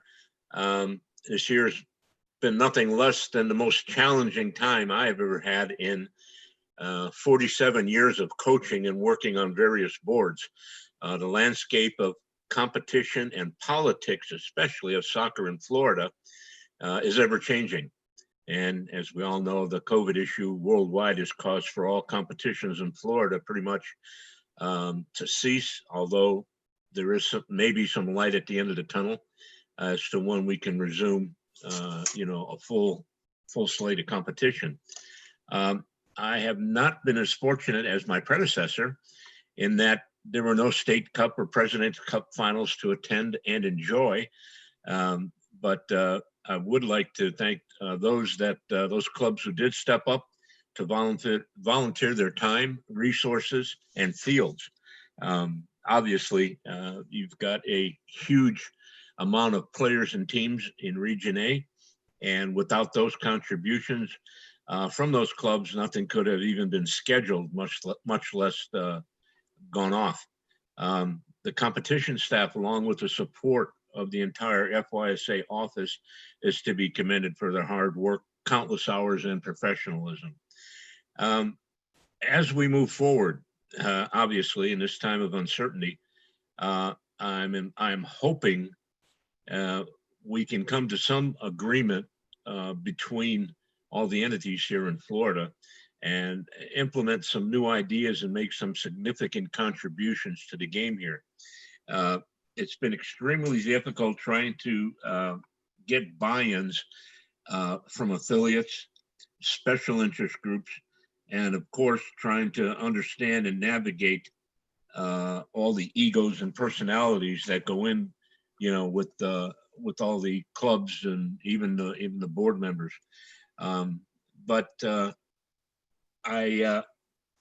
There is I believe next week, the 25th or 21st, I'm not quite sure. I will be attending a high school board of directors meeting next week. As you may or may not know, the National JUCO Association has suspended all fall play. So those colleges that are part of the JUCO system will not be having any kind of fall sports program. And right now, there are 125 Division I colleges that have shut down all competitions for the fall. And that number is growing weekly. As of now, the FHSAA, Florida High School Athletic Association, has not really shut down anything. But I don't know how they would come to a decision to go on when colleges are shutting down. It just doesn't seem to be right. One of the things I am curious about and we'll be looking into is in order to have meaningful competition across the state, certain counties do and do not have rules and regulations as to having inter-county play.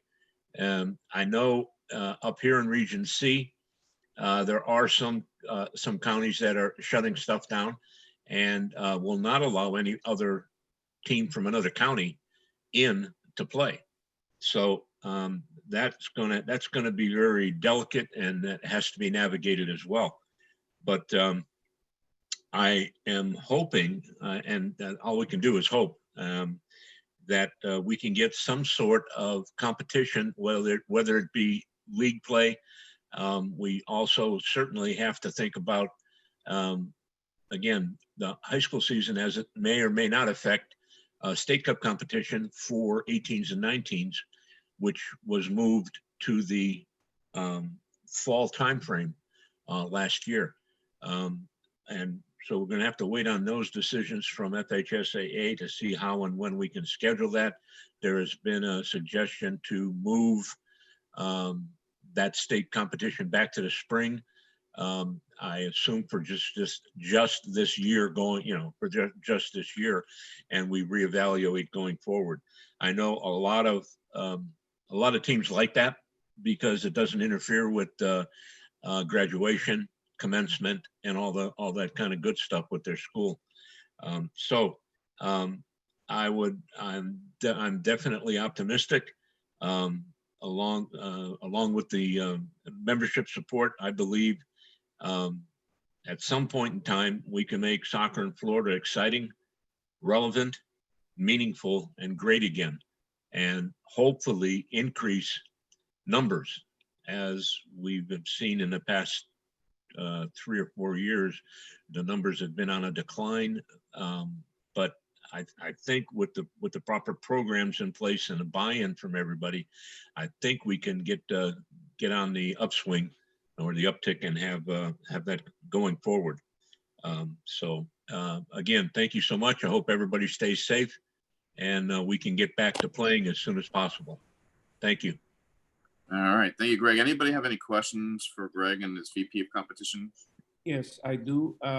Greg. I knew he would. You knew I was.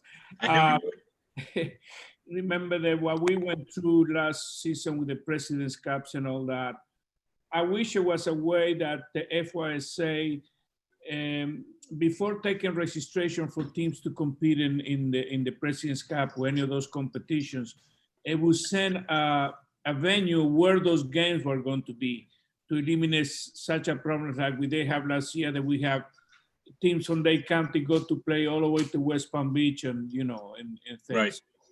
If that can be taken into consideration, it would help us a lot. What I really wanted to do was get back to a point in time to where we were 15, 16 years ago, where the first round of competition up to the final 16 was held locally, okay, meaning within the region. This because travel nowadays is more paramount than the competition. Back in the day, competition was the most, everybody was always worried about the competition. Well, I'm not going to get competition in my region, blah, blah, blah. Well, today people just don't want to drive 3 hours, 4 hours, 5 hours, to play a game or to play a group of games in a first round scenario.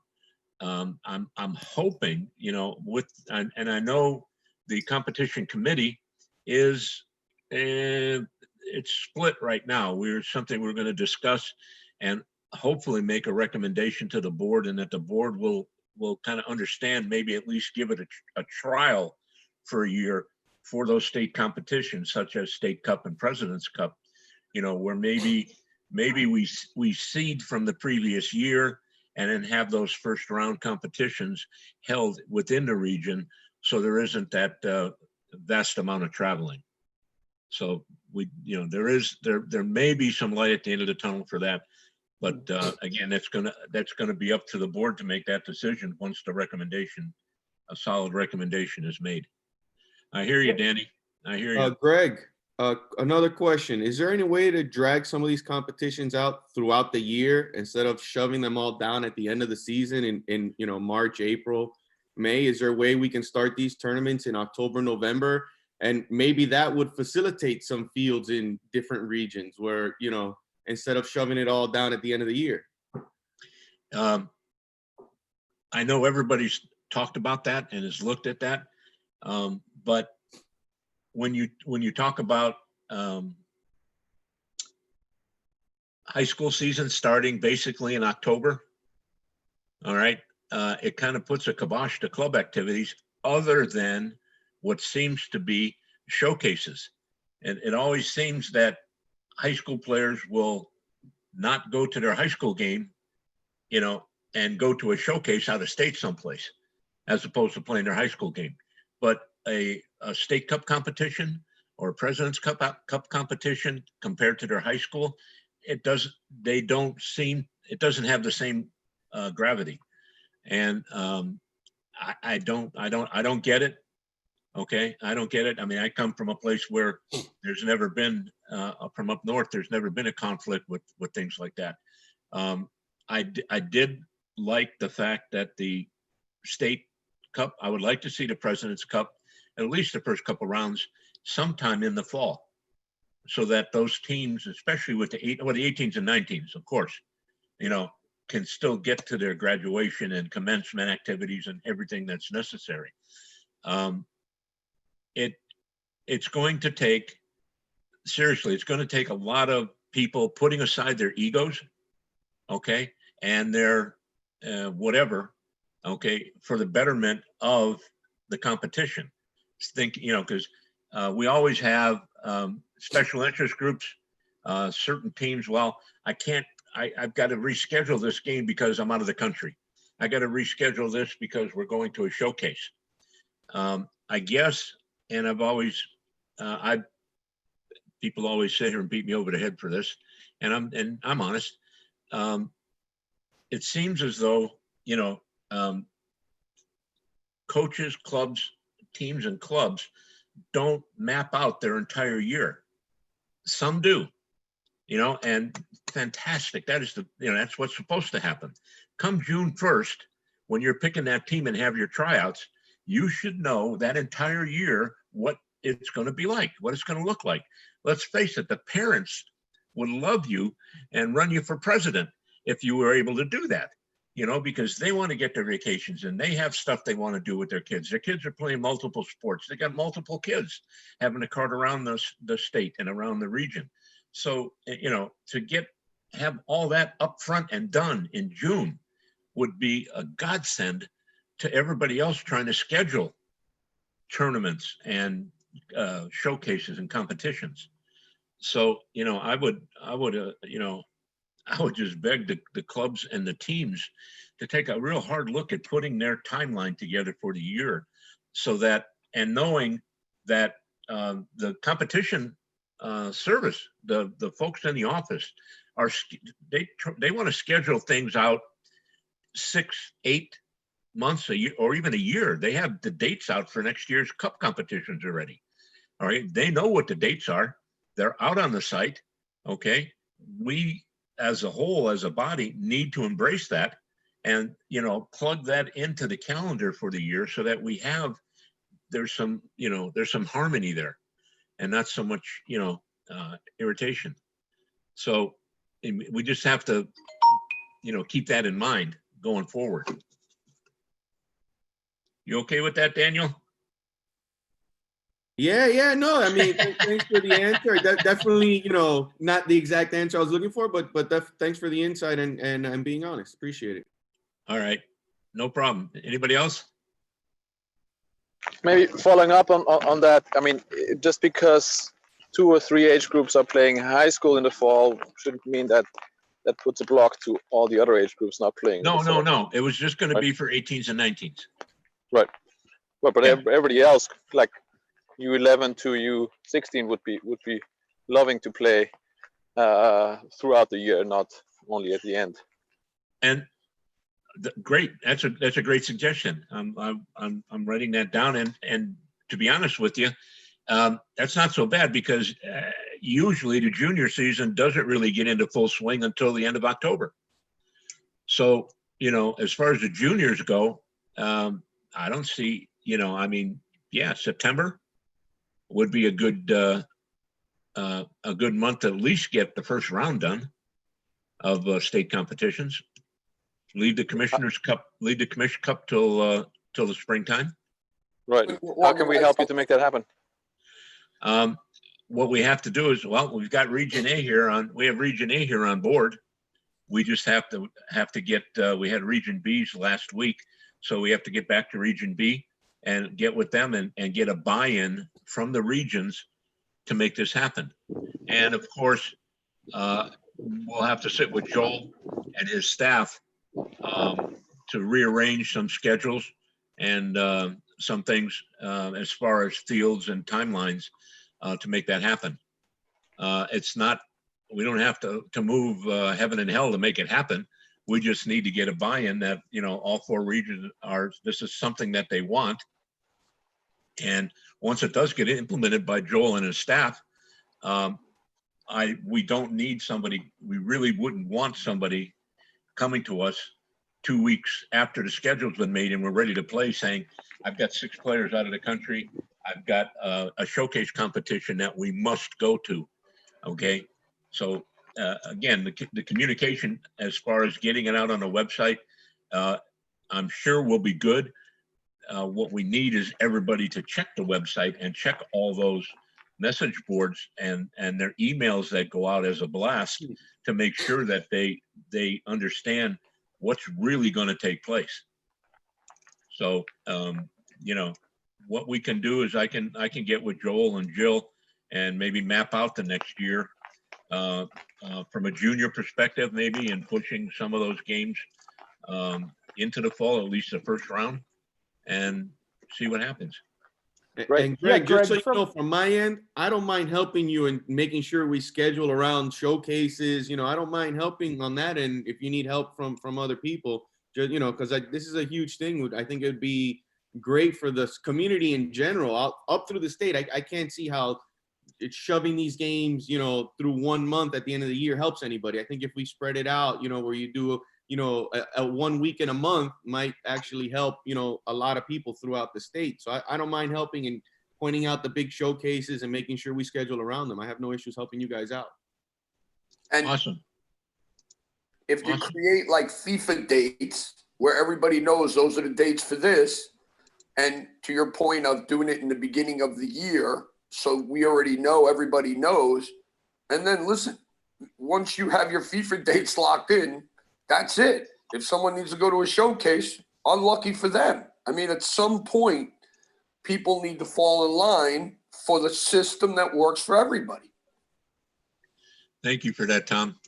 Hey, Greg. Yeah, from a staff perspective, we've got no skin in this game other than we want to make this event as user friendly as possible for you guys. And if we can get some buy-in from everybody, we'll make changes.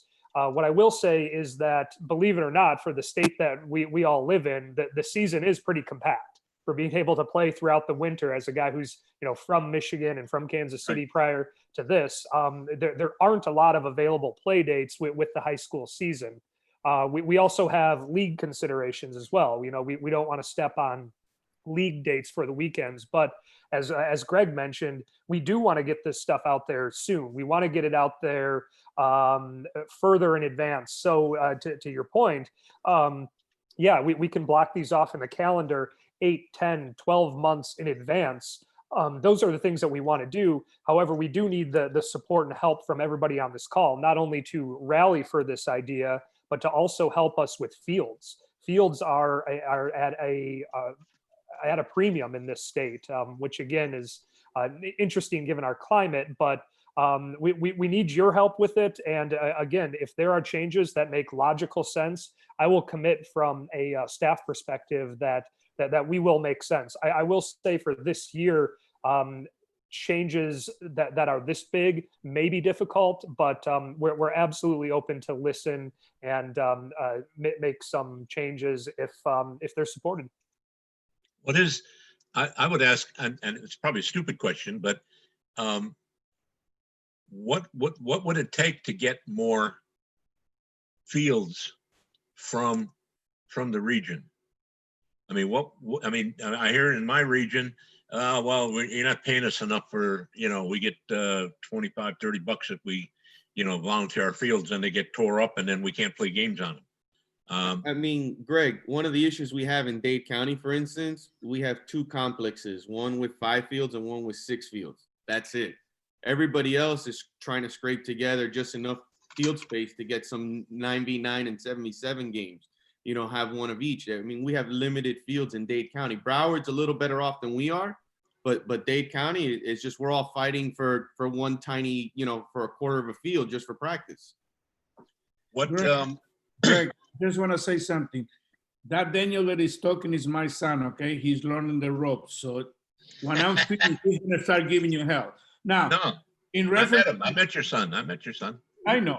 In reference to what Joel said, we're thinking about all these fields and all that. What happens if you make it home and away? Whoever it is, the home team for that particular event is responsible to put the field.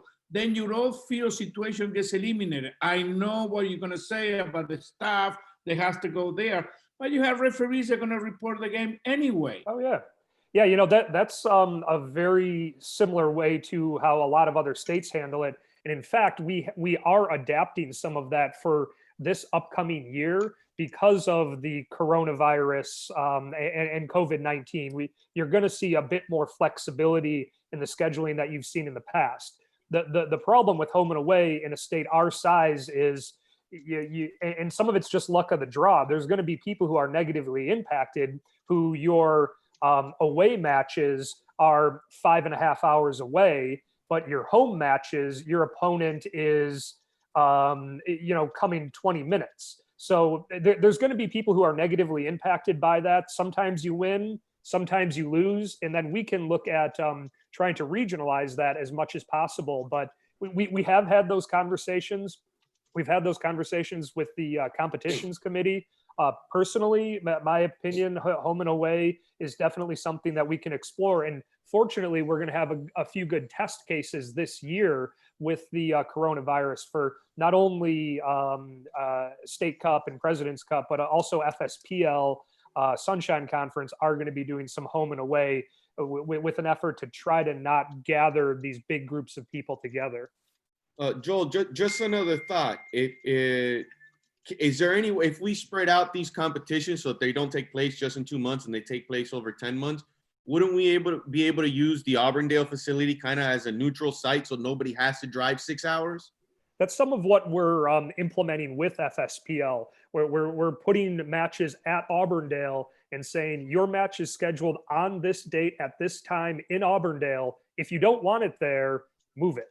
You have to come to an agreement between the two of you to put it somewhere else, and saying, if we don't hear any differently a week out, it's being played here and the expectation is to be there. We can absolutely look at that. I will say in my brief time here that while Auburndale is a great site for us, there is competition for it, right? I mean, we've got a lot of ODP stuff that goes on there, coaching education, but we do try to utilize it absolutely as much as possible. And certainly we can use it as a neutral site when we have it available. It's just not available 24/7.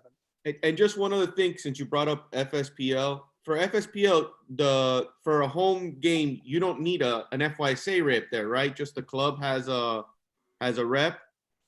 Is there any way we can follow something similar? For instance, in President's Cup, if we get 2 teams from Dade or 2 teams from Broward that get a game in Pensacola, can't we just reschedule that to local and use the same format as a field marshal that we use for FSPL? If it works for that, I can't see why it wouldn't work for an event like this. They're both state leagues, events, sorry. Sure. I'm sure, again, like the question from earlier, we're open to listen. We're open to adopt that. I don't see personally any problem with it. Jill's going to talk in a minute here, and perhaps she'll say something that I'm totally forgetting about, but I don't foresee any problem with that. The problem that could come up is when there's poor behavior that happens at the field. You have the referees there to report it and field marshals, but sometimes it's helpful to have an FYSA individual there. But for one-off matches like that, I certainly think there's some room to make that happen. Good. All right, cool. Can I would like some information though. Number one, the Inter Miami complex. How far away is that from being a reality, those fields being able to be used? I mean, they're ready. They're ready right now. Okay, so they have how many fields there? The one in Fort Lauderdale, right? You're talking about the fields in Fort Lauderdale where they were going to have their first game?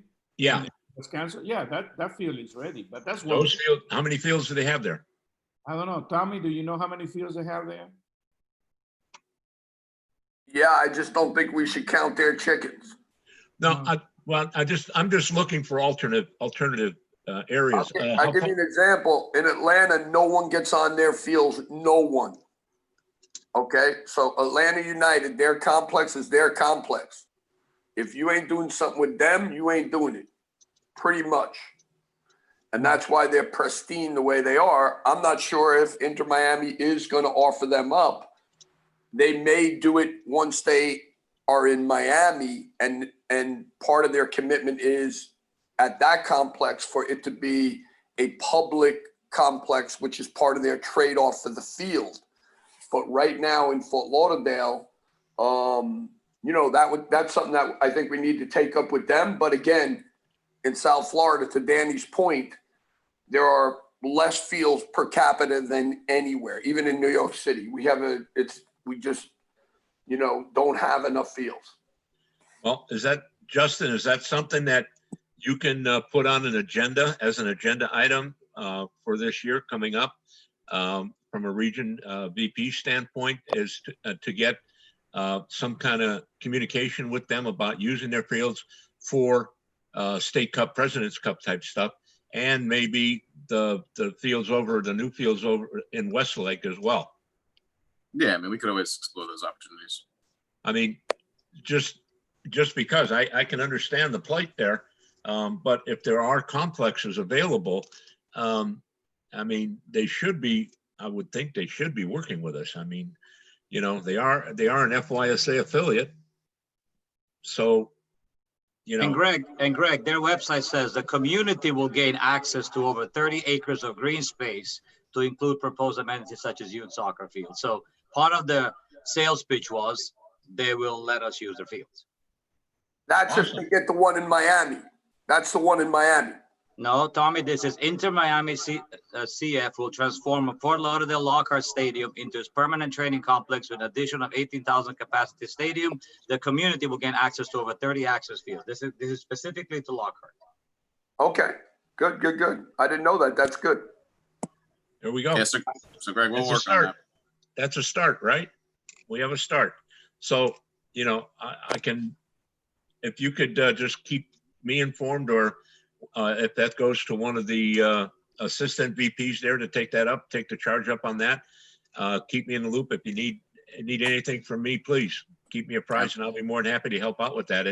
It's all about getting field space down there for you guys. I mean, we've got 2 or 3 private entities that have, you know, 15 or 20 fields. And, you know, we use those for competitions like that, for big competitions. So going forward, great, fantastic. Thank you so much, Justin. Thank you so much, Justin. Hey, Greg, thank you, and stay safe in Region C out there. I know that things are getting complicated here in the States, so will do. Safe. Thank you. You're welcome. And so next up, we have Dara Cullen, who's going to be doing the player coach development report. Dara, are you out there? Sorry, can you guys hear me? Yeah, we can hear you now. There you go, bud. Yeah, sorry about that. Well, I've done that many Zoom calls. You think I know where the mute button is?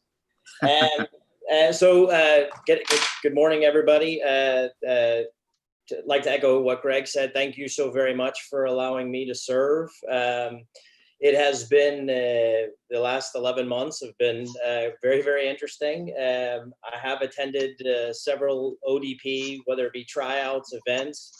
I did attend the Southern Regionals there, which was held at Lake Myrtle. That was an excellent event. Of course, all of our Florida teams, as expected, did very, very well. I believe they won every age group that they were playing in, so that was excellent. Pretty much beyond that, any communications with the committees, the coaching committee, the recreational committee, and TOPS have all been virtual. Due to this mess that we're all living in, I have it's been exciting because we've taken all this time to plan. I've heard some comments there earlier in this meeting where, you know, now that we're kind of all, I guess, sitting on our hands, now's the time to plan and get ahead. So that's what we've been doing across all the committees. I will on July 28th, Region A at 10 a.m. to noon, we will be holding regional sessions from our coaching department where we will go over our grassroots, our coaching licenses, ODP. We're going to talk about ODP. And then, of course, we'll cover in on the recreational part of it. And then, of course, player development. So definitely there'll be a link. I believe it is already on the website, Joel. Am I correct? Correct. Yep. Registration links are up there from where I showed earlier. Yep. So the link is on there. It's mainly geared towards the technical directors, DOCs of clubs, that type of thing. So we definitely want to hear from them. We definitely want the feedback. We definitely want to hear from you guys as to is this the right direction? Are you happy with the direction? And will you support the direction, etc. So that's pretty much my report in a nutshell. Thank you guys so very much. Hope everybody stays safe. Thank you. All right. Does anybody have any questions for Dara regarding his report?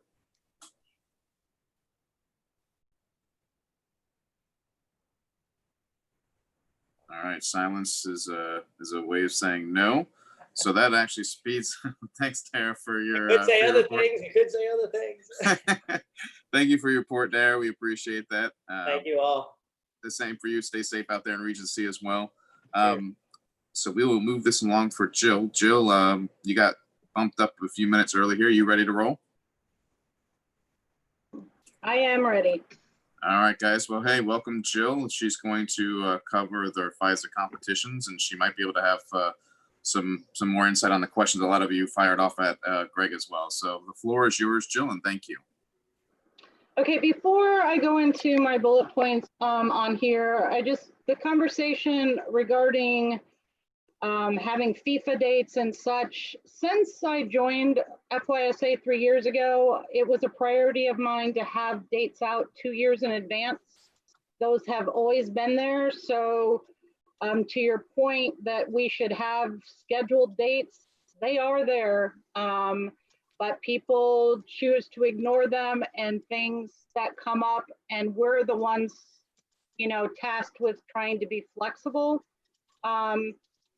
As you know, the state is huge, so we have issues with scheduling, field availability, so on and so forth, to the point of having home versus home.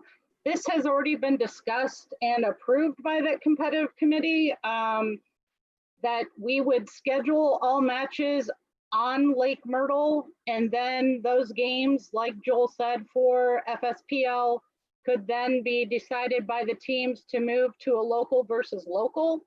That would be up to them to do those changes and to secure referees for those changes. And we would just have to go with, you're going to behave yourself, you're going to be, cognizant of your parents, so on, so forth, and recording the score, getting the game card back to the state office so that we can keep those on file. As far as moving to the fall for all competitions, I know COVID is the huge thing right now, but typically hurricanes are our thing in the fall. So weather tends to be a lot more problematic for us in the fall. I'm not saying it's impossible, but we do often have weekends, especially for the state league, that get canceled, and then it becomes a nightmare to make those up. And if you're in a state cup or president cup competition, obviously games have to play in order to move on to the next round. So that if you're in Miami and you're being rained out week after week, but Pensacola is already done with their competitions, it just is a little more difficult. And in saying that too, the other leagues are set up to run in the fall. We would have to consult with everybody on this to make sure we're not stepping on anybody's toes. Because that would probably mean the state league would have to move to the spring along with Sunshine Conference, which also is not, Sunshine Conference belongs to USYS, so that would have to be consulted with them additionally. But not that things aren't possible, and definitely to move things off. Now, I will tell you the regional play in the first rounds, we took that away just because teams in regions were beating each other out. Okay, so we weren't necessarily sending the best teams to regionals. And since we've changed that to a statewide instead of, you still are regional as far as North, Central, South for President's Cup. Not necessarily A or B or C or D, but we did do it North, Central, South in the first rounds. Like I said, moving those to local versus local, I don't see an issue with that, as long as people can follow the rules. So that's all the stuff I have from what you guys discussed before. I'll go to my points now. Competition refunds and vouchers. The refunds have all been sent to clubs. So if teams are contacting us for refunds, we're directing them back to your clubs. The deadline for that was May 25th. If there was no communication between the team or the club regarding those refunds or vouchers, it became an automatic voucher for next year's cup. These vouchers are being done right now. They will also be sent to your clubs. The voucher will indicate the team that it was for, but you may use that voucher for any team in your club. That is up to you. Vouchers are used similar to a credit card. We just flip the switch to accept them. You'll be given a code. You just put that code in. It's only good once. So if you accidentally give two teams the same code, it won't work. So just be cognizant when you send it, when you use it, it will tell us to the right in our records who used it. So if you ever need any feedback on whether it's used or not, please contact us. We can tell you. So that's it for the vouchers and refunds. We had an emergency meeting last week with the FSPL Commission due to COVID, and we have decided to delay the start of FSPL and Sunshine Conference to September 12th. We will also reconvene July 30th with that same group to discuss if we need to push it further. I am going ahead after the July 30th. We've extended the application to July 30th because teams have not been able to develop yet that are interested in both leagues if they can fulfill their team slots with credible players. So we have decided to keep that application open till the 30th. Teams that have already been accepted, they will continue to be in there. We have had many teams elect to pull out of the competition due to COVID. We're hoping that maybe, the flexibility will allow them to come back. And we have communicated that to them. So we will see. The schedule I am going to post on August 12th will be at Lake Myrtle for September 12th. Obviously, if the date gets moved on the 30th, we'll adjust accordingly. But for right now, those will be scheduled at Lake Myrtle, and teams will be encouraged to move those local versus local. I don't foresee in the near future that we're going to have any kind of event style that's going to work. So that will be the plan going forward until we know any different. I will tell you it's a very fluid situation. Joel and I talk about this all week long, you know, so I mean, it's, you think you have a plan and then that plan goes away. So just keep in mind, we are cognizant that the state is in all different variations. Our FSPL commission has members in each region. They spoke to their areas and what they were incurring. Obviously, you know, Region D is faring very well. So they would like to start their competition, but you know, we have Region A's who haven't even had tryouts yet. So very different throughout the state. And since it's a statewide league, you know, we have to keep that in mind. U20s for the 2021 competitions, President's Cup will add 19s and State Cup will add 20s. For regionals, this was due to those teams missing out last year. There will be some additional updates regarding that going further. But for right now, just know if you do have those kids that are sitting around, have not gone to college and want to participate, they will be able to participate this year. COVID updates and changes. Our competitions are going to now seat parents and teams on the same side of the field. This is due to trying to keep your teams safe from COVID. Obviously, your parents and your children are from the same general area, and we would like to keep them on the same side of the field. This is not a novel idea. California has been doing this since the beginning of time. So while it may seem like, how is this going to help? It will help, like I said, in keeping your population from your area on the same side of the field. And we think that's important. It's important for the safety of your children, for the safety of you.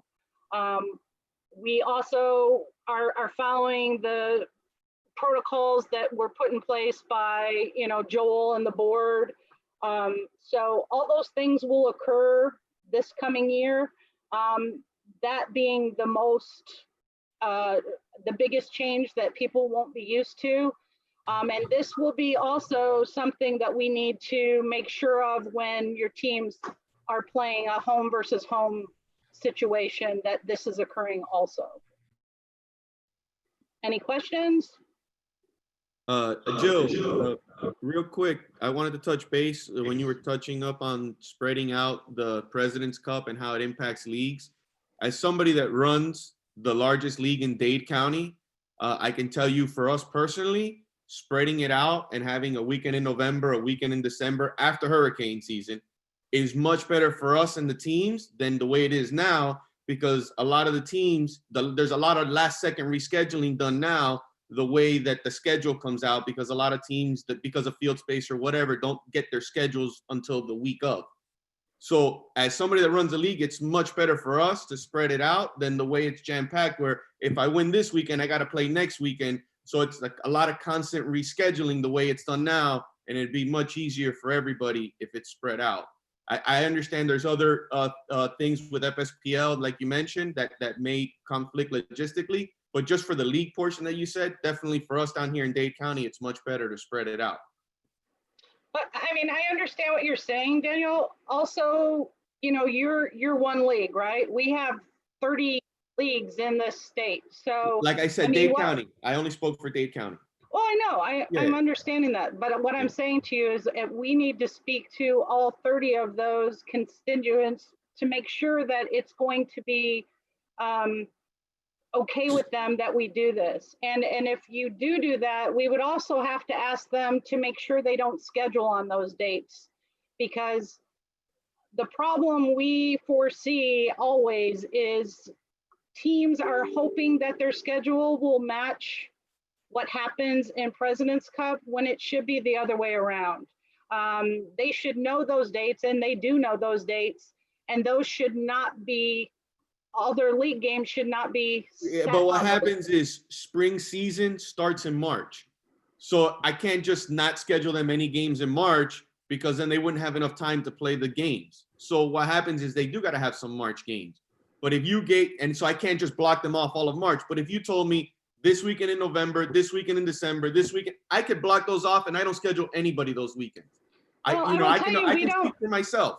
I can't speak for every other league, but definitely for myself, if you gave me specific dates and these are going to be the President's Cup and Commissioner's Cup dates, I will leave those dates blanks and all my teams would be available. And I got to think the majority of leagues could do similar things. I can't speak for all of them, but I got to think most can because I do the scheduling. So I know what it takes part in scheduling. So I can see how people can fit it in. If we know in advance, we can do it. And I will say we don't take up every weekend in March. There are always times in there where we have to obviously account for rain dates.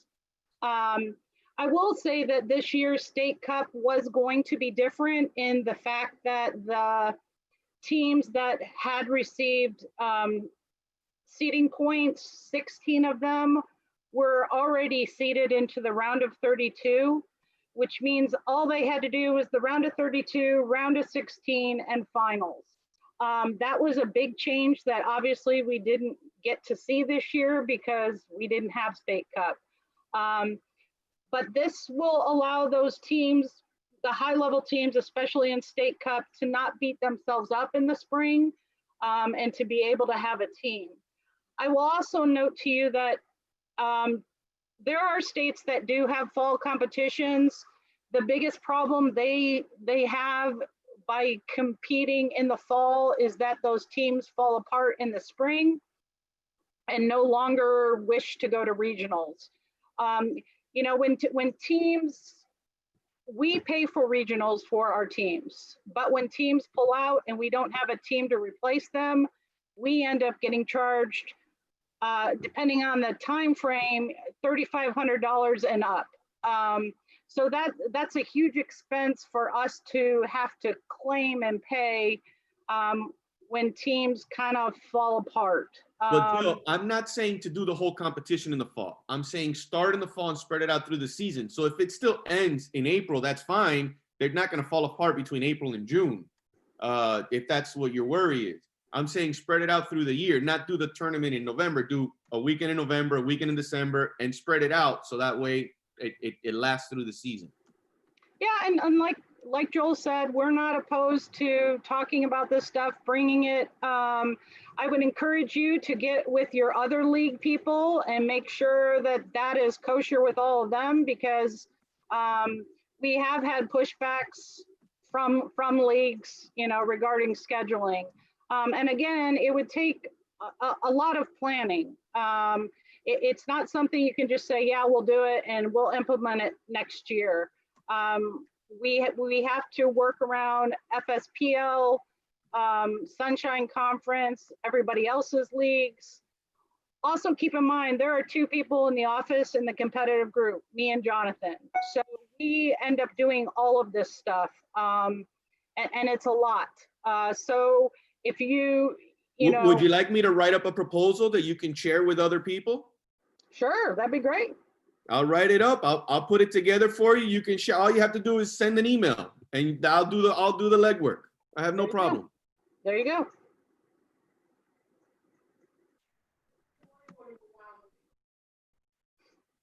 Hey, Jill, it's Tom. How are you? Hey, Tom. I remember meeting you in Las Vegas when you were still with Kansas, and I wanted to thank you for all the great work you do for the Florida Youth Soccer Association. I'm usually Mr. Negativity. I have nothing negative to say, and I'm actually happy that you brought up what I was going to tell to Greg, but I didn't.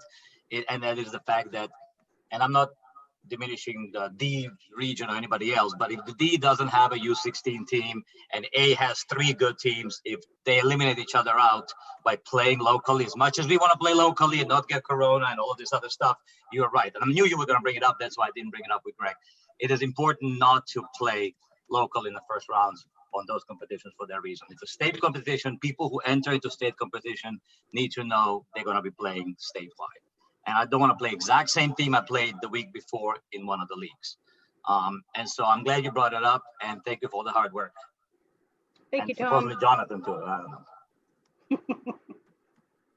Yeah, and I will tell you, since we moved to away from local play, our state has been very successful at regionals. For such a large state, we oftentimes never even made it out of pool play in President's Cup. And now we are seeing those teams move on to nationals, which is awesome. I mean, that's really our job, is to send forth the best teams we can. And by changing that competition, we have done that. We've been successful. And as you know, my son drove to Cocoa Beach last year to President's Cup against Key Biscayne. I get it. We went somewhere far away, but it was a good experience. It was not mandatory stay in a hotel that the tournament wanted us to stay in. So everybody was able to do what they wanted. And yes, if there is a way, without the staff there, obviously, for that to be changed somehow, and teams can agree ahead of time to move the game local, especially to Corona, let's see if we can make it available, but there's really no need. I mean, it's a statewide competition. We drove there, and then when we went to West Coast, we lost the goalie, so it happens.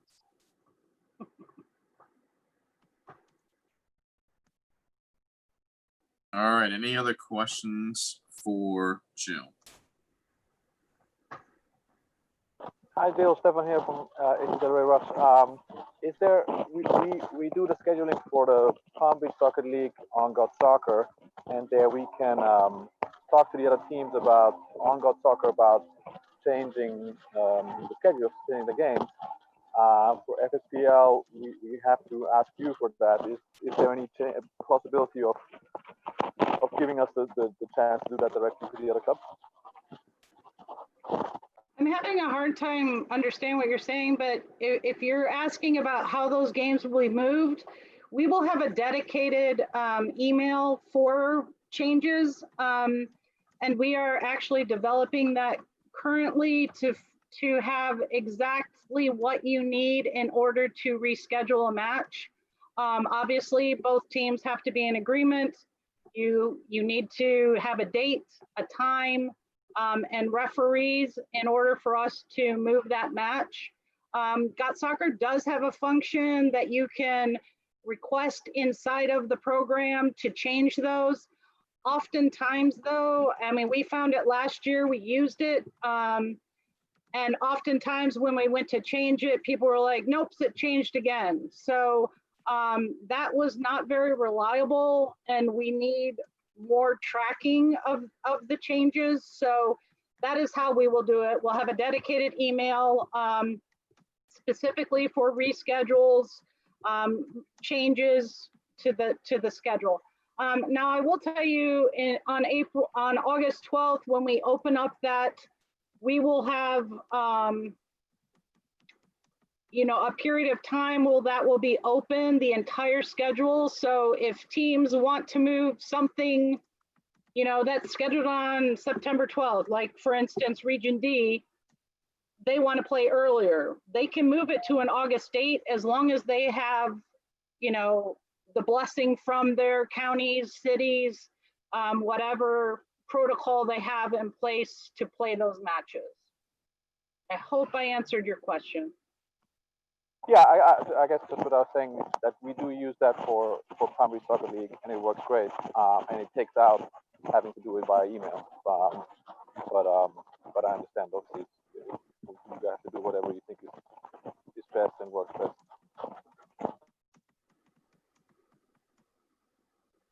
All right, folks, anything else for Jill before we move on to the presidential candidate forum? Jill, you're the best. Thanks, Tom. All right, so Jill, thank you so much for presenting that information and answering those questions. We appreciate everything that you do. Thank you. And you're welcome. You are now off the hot seat. All right, so we've got the next section of Meet the Presidential Candidates. Joel's kindly put it up on the screen, so we're going to have Dara, Marino, and then Kai. Here's what I'm going to ask.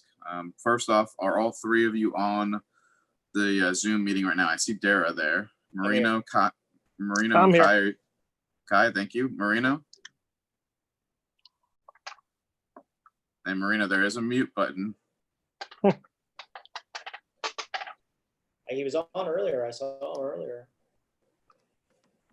Let me just scroll through the participant log here. He's still on the list, but muted. I clicked ask to unmute. Sorry, I couldn't unmute this thing. That's why I asked if you were muted. All right, guys. So thank you for all three of you gentlemen being here. Here's what I'm going to outline. I'm going to try to give you guys equal amount of time. So we've got a 30-minute carved out here, so 10 minutes each. Each one of you will address the membership, talk, and answer questions. For the basis of what we've got, do the three of you prefer to answer questions after everybody's presented, or would you like to take the questions at the point of your presentation? I'm okay either way. I'm fine with it. Thank you. Kai, how about you?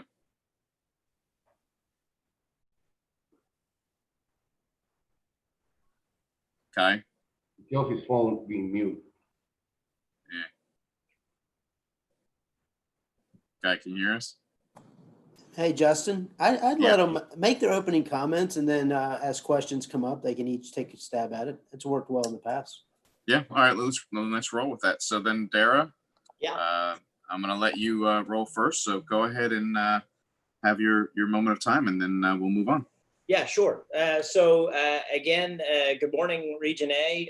First and foremost, I hope and pray that you're all well in these unprecedented times. I thank you all for all you do and continue to do for your clubs, leagues, and your membership. I'd like to say a special thank you to Justin, Russell, Carlton, and Chris for all you do for our board and for your region. I'm Dara Cullen, your current VP of Player Development for FYSA, and I'm running for President of FYSA at the upcoming virtual AGM. Given these uncertain times, now more than ever, FYSA needs stability, experience, and strong leadership to take FYSA forward.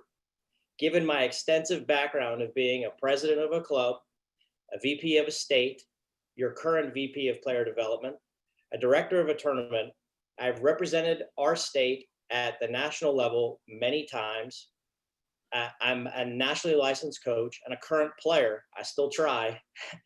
And a father of four. I'm confident that I'm your right choice. I have the time and, more importantly, the energy and the passion to lead FYSA. Thank you. All right. Thank you, Dara. And, if questions come in now, we'll have you answer them. And if not, they held off to the end, we'll take it from there as well. Not a problem.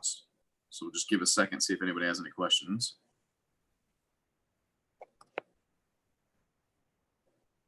Hi, Dara. It's Tom. Hey, Tom. How are you? I'm well. Yourself? Good.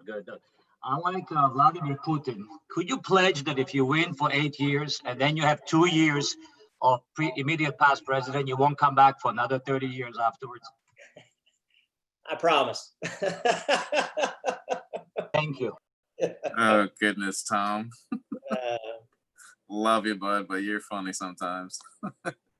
That's just wrong, Tom. Anybody else have anything for Dara before we move on to Marino? Dara, it's Olaf. Hey, Olaf.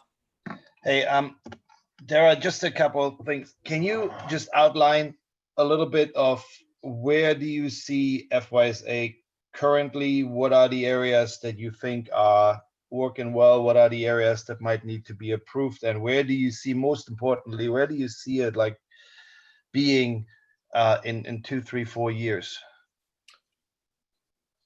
Olaf, I think we can all agree that since Joel has come on, the communications from FYSA have improved.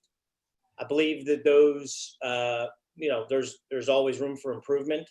Again, transparency, again, I'm all in favor of our board meetings being live streamed on YouTube. I think the membership should see monthly reports from our executive director. Again, I think the virtual town halls are a massive hit. So definitely continue those. and then telling the FYSA story. That's something that, again, since I've come on board, has been something that I think that we could improve on. And you know, quite frankly, we need to tell our story. We need to grow our membership. We need to change our rules. You know, we need to work with partners and reach across the table to work with them to make FYSA better. That's what we all want. And at the end of the day, for me, it's about the player. Everything we should be doing should be about the kids having fun playing the game. That's the why. Ensure that every child in our state has a fun and safe learning environment. And more importantly, for FYSA, I think, you know, we should strive to provide a superior inclusive soccer experience for all. Hi, Dara.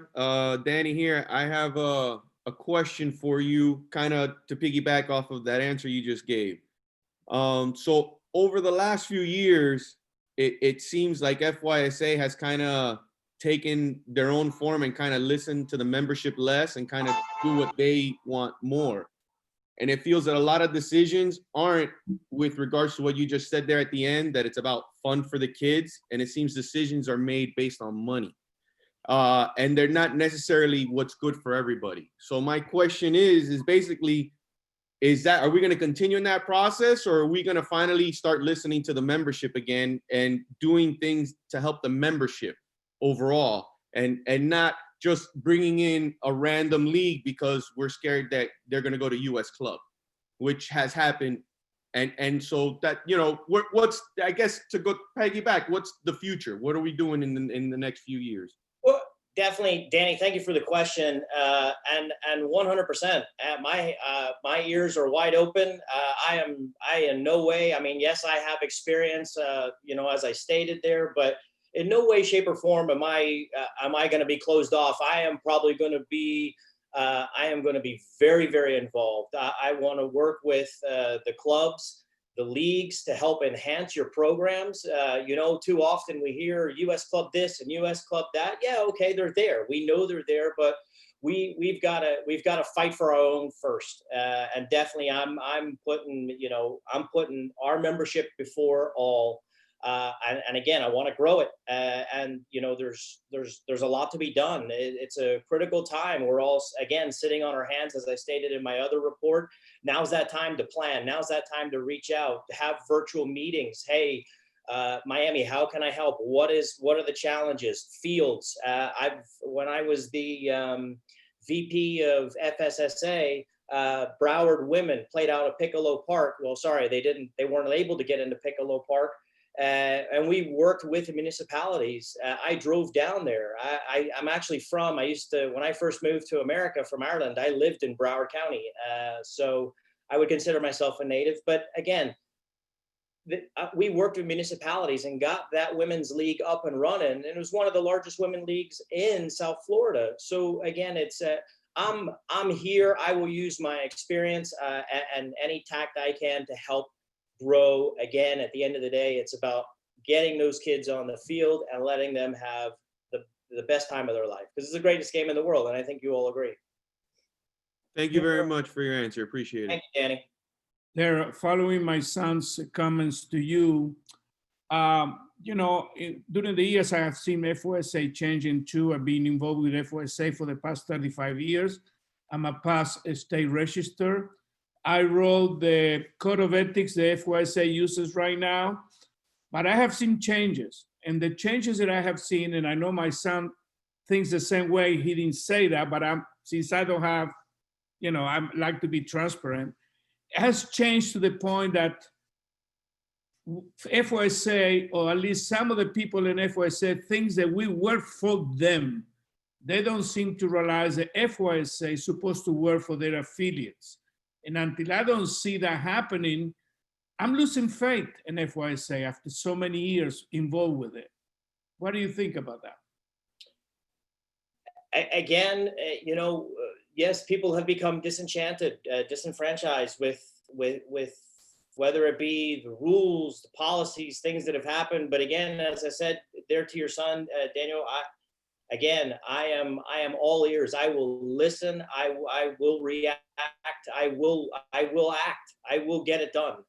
It's not going to be easy. I'm not going to sit here and say that I have the magic wand and the know all and the be all to get it done right away. But I tell you, it is a process, and I will work with you every step of the way to get it done. I will listen. One of the big things I want to work on is partnerships. I'm working currently in my role here as VP I'm working on a sponsorship package to help promote our programs and scholarships for families. Can that be implemented with your club or community? Yes, absolutely. Again, I want to meet with all the leagues in our state. I would like to have a summit where we get everybody together and, all right, guys, let's, in a cordial way, let's have at it. Let's go. How do we make it better for the player, bottom line. Thank you. Thank you. All right, Dara, thank you for that. So your 10 minutes is now in the book. So if any further questions come, we'll save it to the end of the session. Thanks, everybody. Thank you, Dara. And so then we'll bring Marino on. Marino, can you hear us? Yes, Or better yet, are you unmuted? Yeah, I was able to figure it out this time. All right, good deal, sir. All right, so go ahead and the floor is yours. Well, I guess most everybody knows my name, Marino Torrance, past president and now board member of UFU Soccer. I'm running again because I still have a lot to give to FYSA. I've been in FYSA from a coach, parent, all the way to club for about 26 years. Started when my son was 4, he's 30 now. In one way or another, I've always supported the players, and everything I did as president or board member or different positions in the board, it was always with the best intentions of the players in mind. I still got a lot. I did what some people call mistakes. I did it thinking of the players and the clubs in mind, not about Marino Torrance. Yes, in hindsight, everything looks better. But I stand by what I did. I will learn from what I did. Whatever I will learn with what John did for the last 2 years. Hopefully I'll get to work with y'all. I think he's a great executive director. He's done great in his time here. Met him a couple of times before, never had a really good working relationship with him, when he was at the other state. But everything I hear from him it's A1 from other people than UFU Soccer. So hopefully if I had the chance, I'm gonna sit down with him and see where we can take Florida youth soccer and continue to improve on what we've done in the past.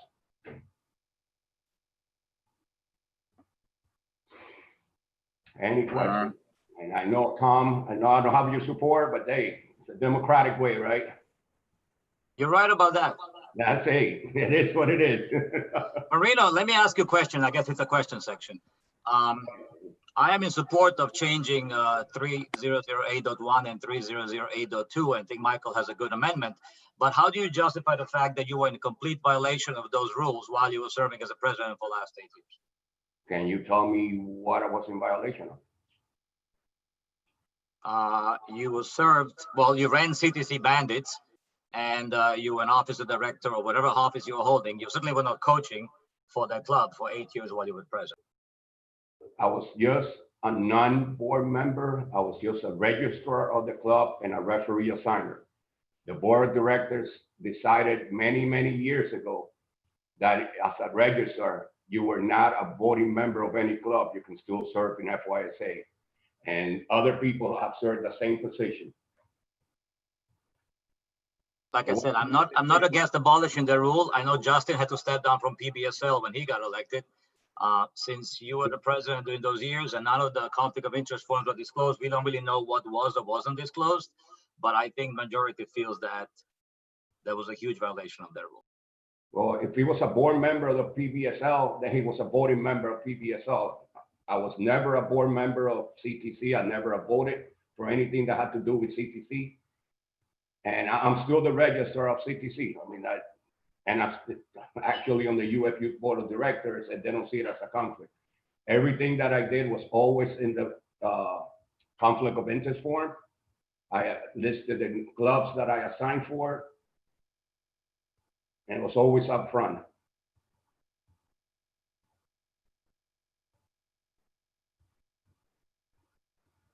Anybody All else? right. Marino, it's Olaf. Hey. Hey, Marino, you just mentioned that if you would be elected, that you would continue on the path that you had taken in your last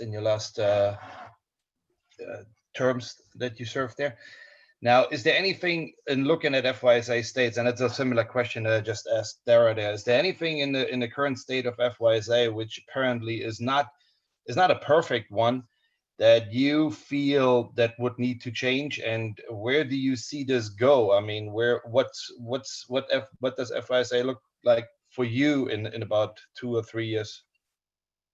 Well, sitting at the UFU board this last year has shown me a lot about nationally what other states are going through. Against a lot of people's belief, FYSA is not the worst.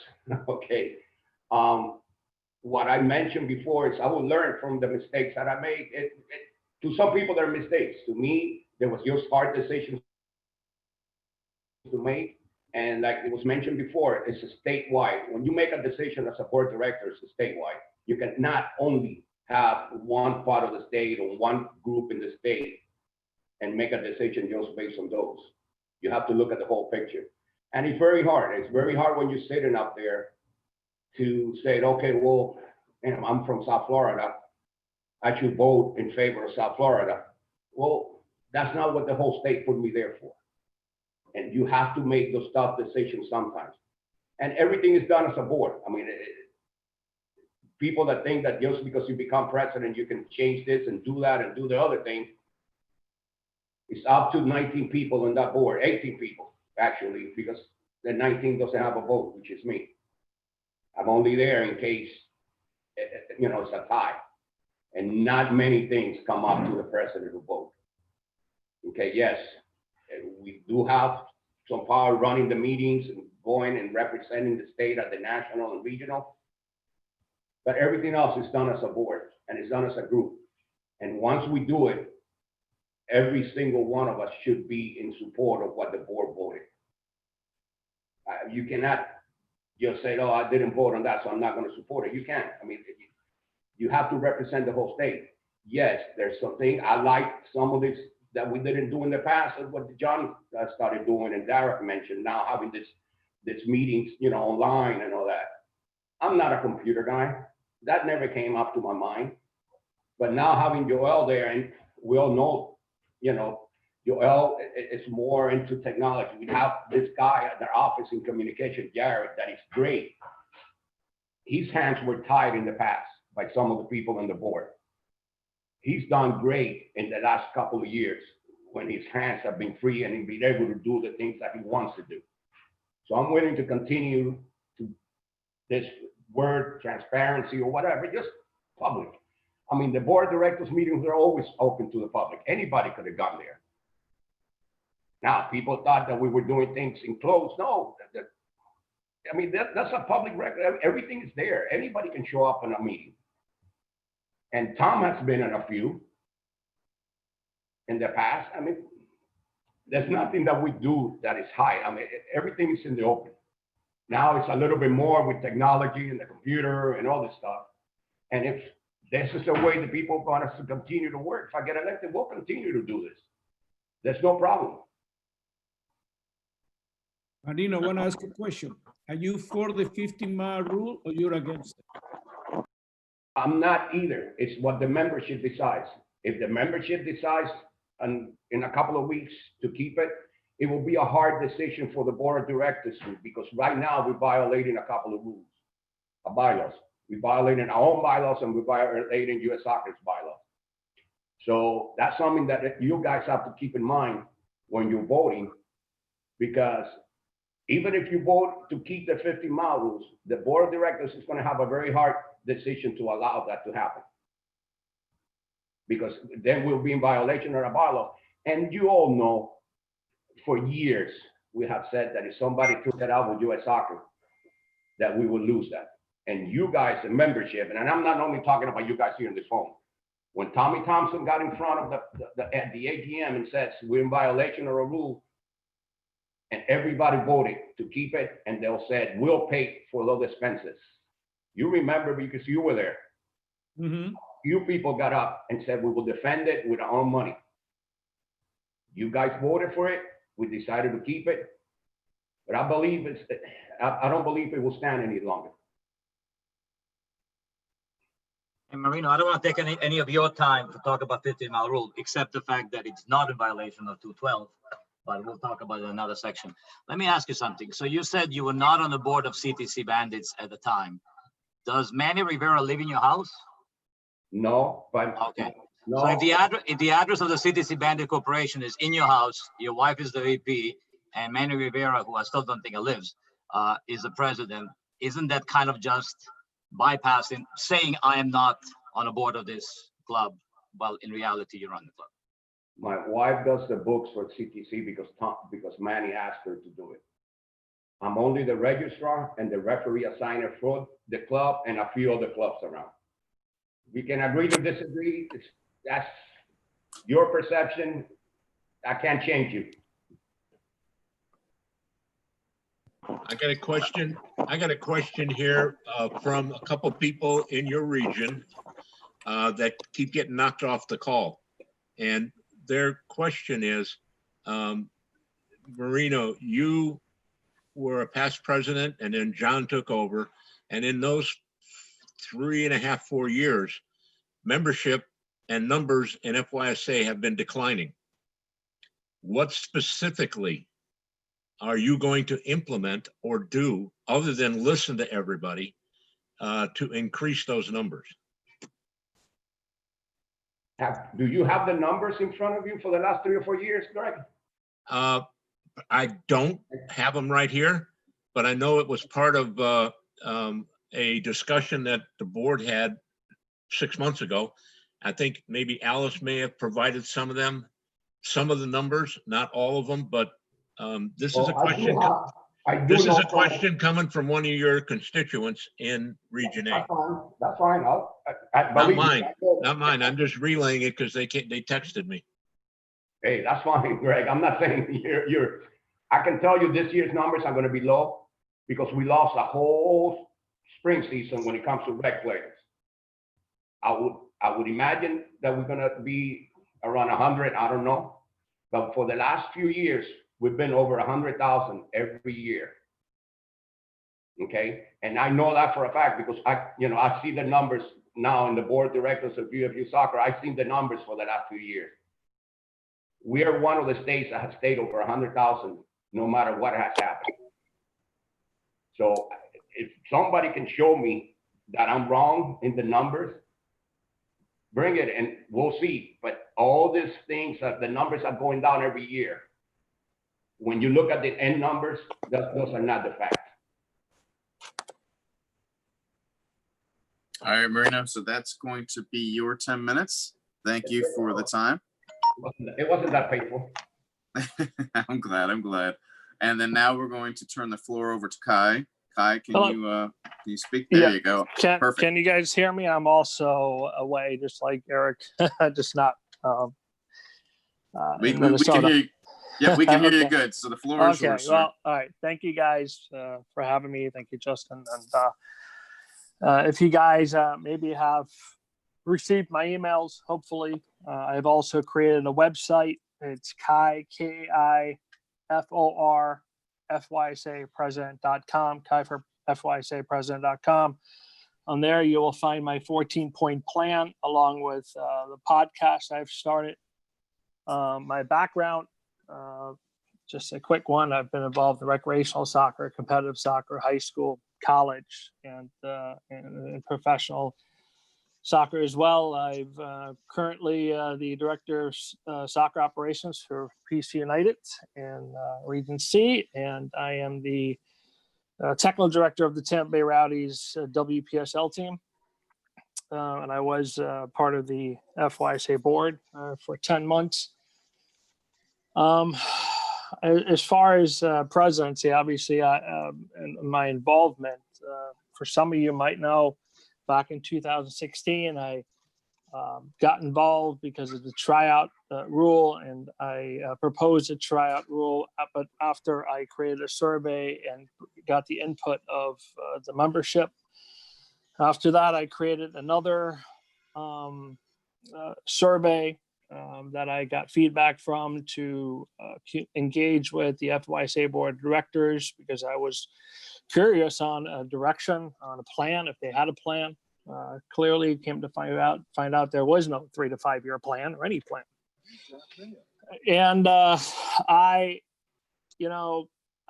I served on the board. I would like to, my thing is I want to turn this back into give FYSA back to the membership and create a soccer culture on the board. It is now 2020.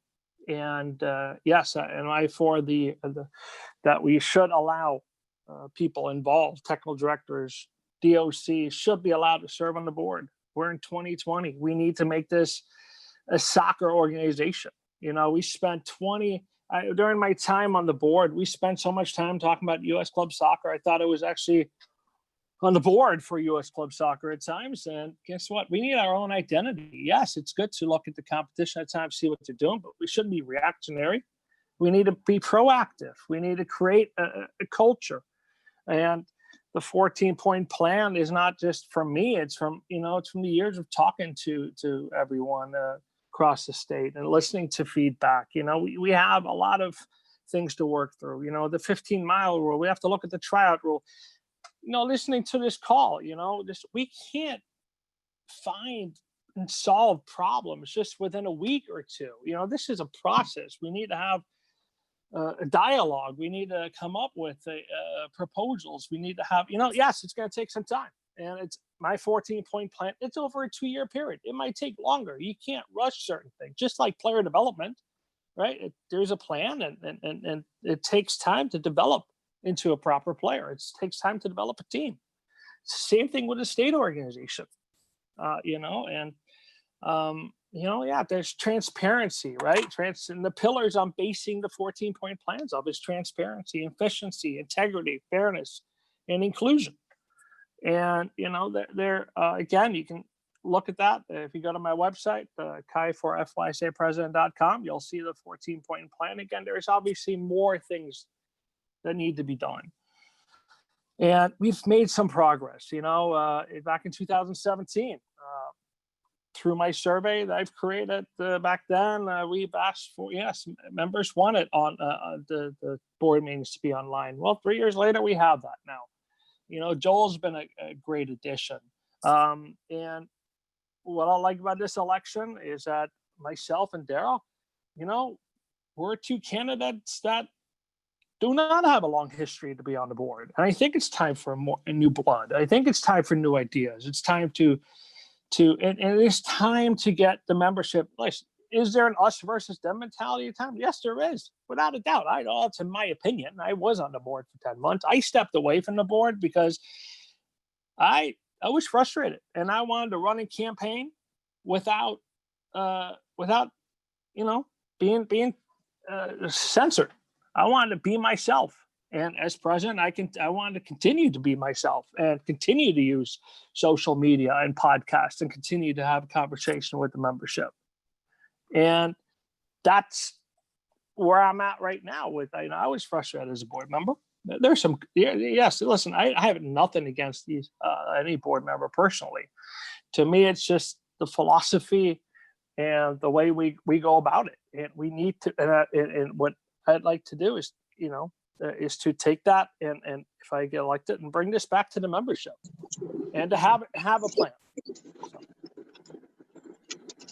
So, I'm open to questions if anybody has any. All right, guys. So we got about 5 minutes. So if you got something for Kai, go ahead. Hi, Kai. Danny over here from Miami. You said something that was wonderful in your speech. You said you want to give FYSA back to the membership. And I'm sure this is detailed in your website, but can you give us just a brief, how you plan on doing that? How is that going to be possible after all these years? Do you have something you can tell us? Yeah, of course.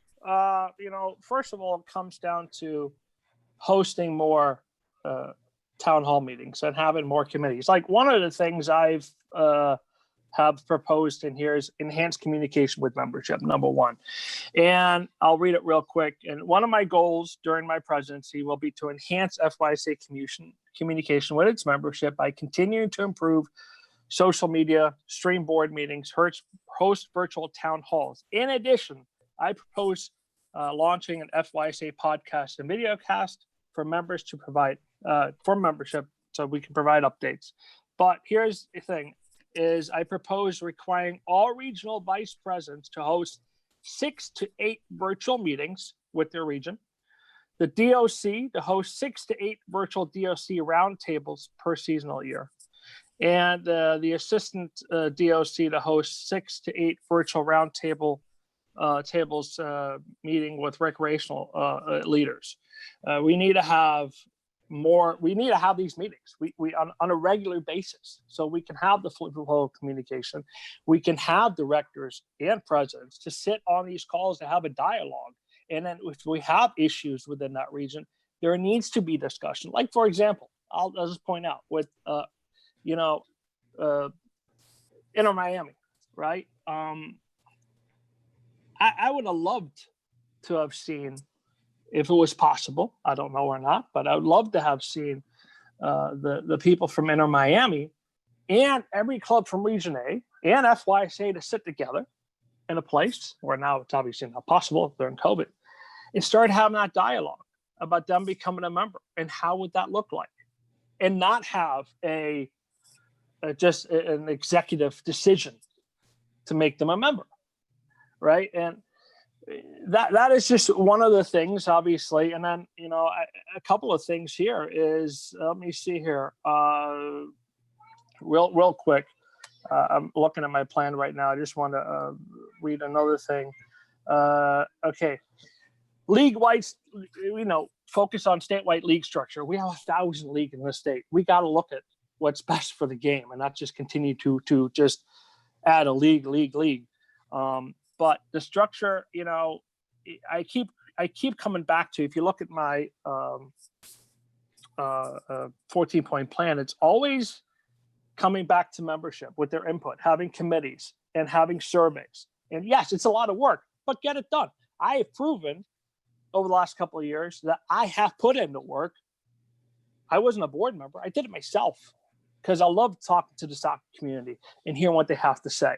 And I did it myself twice. I created two surveys. And now with my presidential run, I've created a 14-point plan. I started a podcast. I started a website, and I created my own database and continue to reach out to you.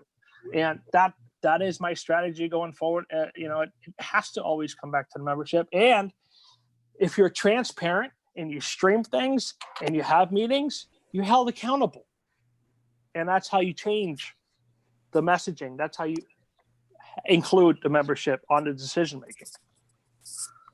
Hey. So, hey, Danny, real quick. There was a question that came in from the chat at the same time that Danny asked a question. Yeah, I want to ask a simple question. Okay, you mentioned about we have too many leagues and all that. The ex-executive director that we have in FYSA brought all these ideas from the place that he was before, and they created all these FYSA leagues. They're really competing with the affiliates. What do you think about that? To begin with, I wasn't a big fan back in the day when they all first started, right? Because FYSA, not to my knowledge, was a sanctioning body, right? But now we have the leagues. The futures leagues didn't go anywhere. And at the last day of FYSA AGM, the membership clearly, in the majority, wasn't in favor of that. Well, we have these leagues now, and we have all the other leagues. So, in a perfect world, we need to create a structure where you combine all the leagues under one umbrella, like a pyramid, where you start out in your local league, or and work your way up.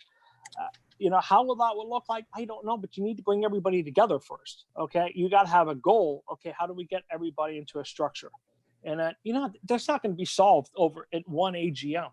That's probably a 12-month process where you continue. You got to have continuous dialogues like we're having now, and that's why I propose these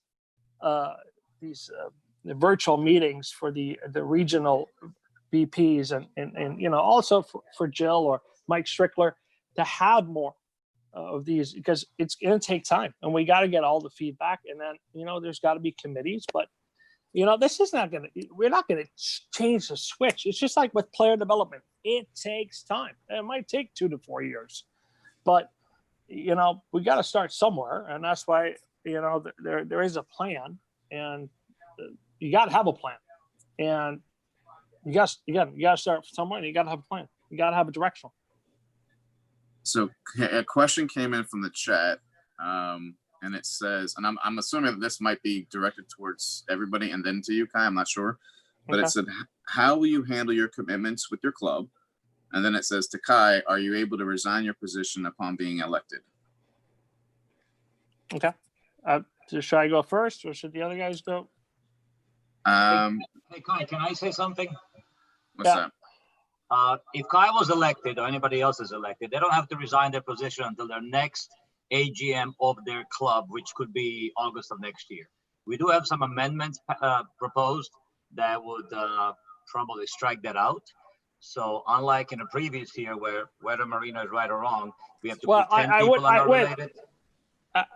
I would like to point out to something though with regarding to I'm not going to step down from my position, because here's the thing, right?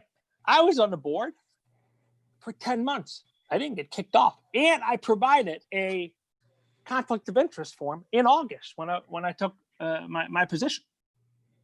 And because you look at the rule that right now, they're gray. We currently have board members that I'm an independent contractor with my club. I don't run the coaching and development side. That's our director of coaching, Don Tobin. I oversee the administrative side. Okay, so there are, again, gray areas all over the place. We have several board members currently that are in an independent contractor role, not as a director of coaching, with other clubs. And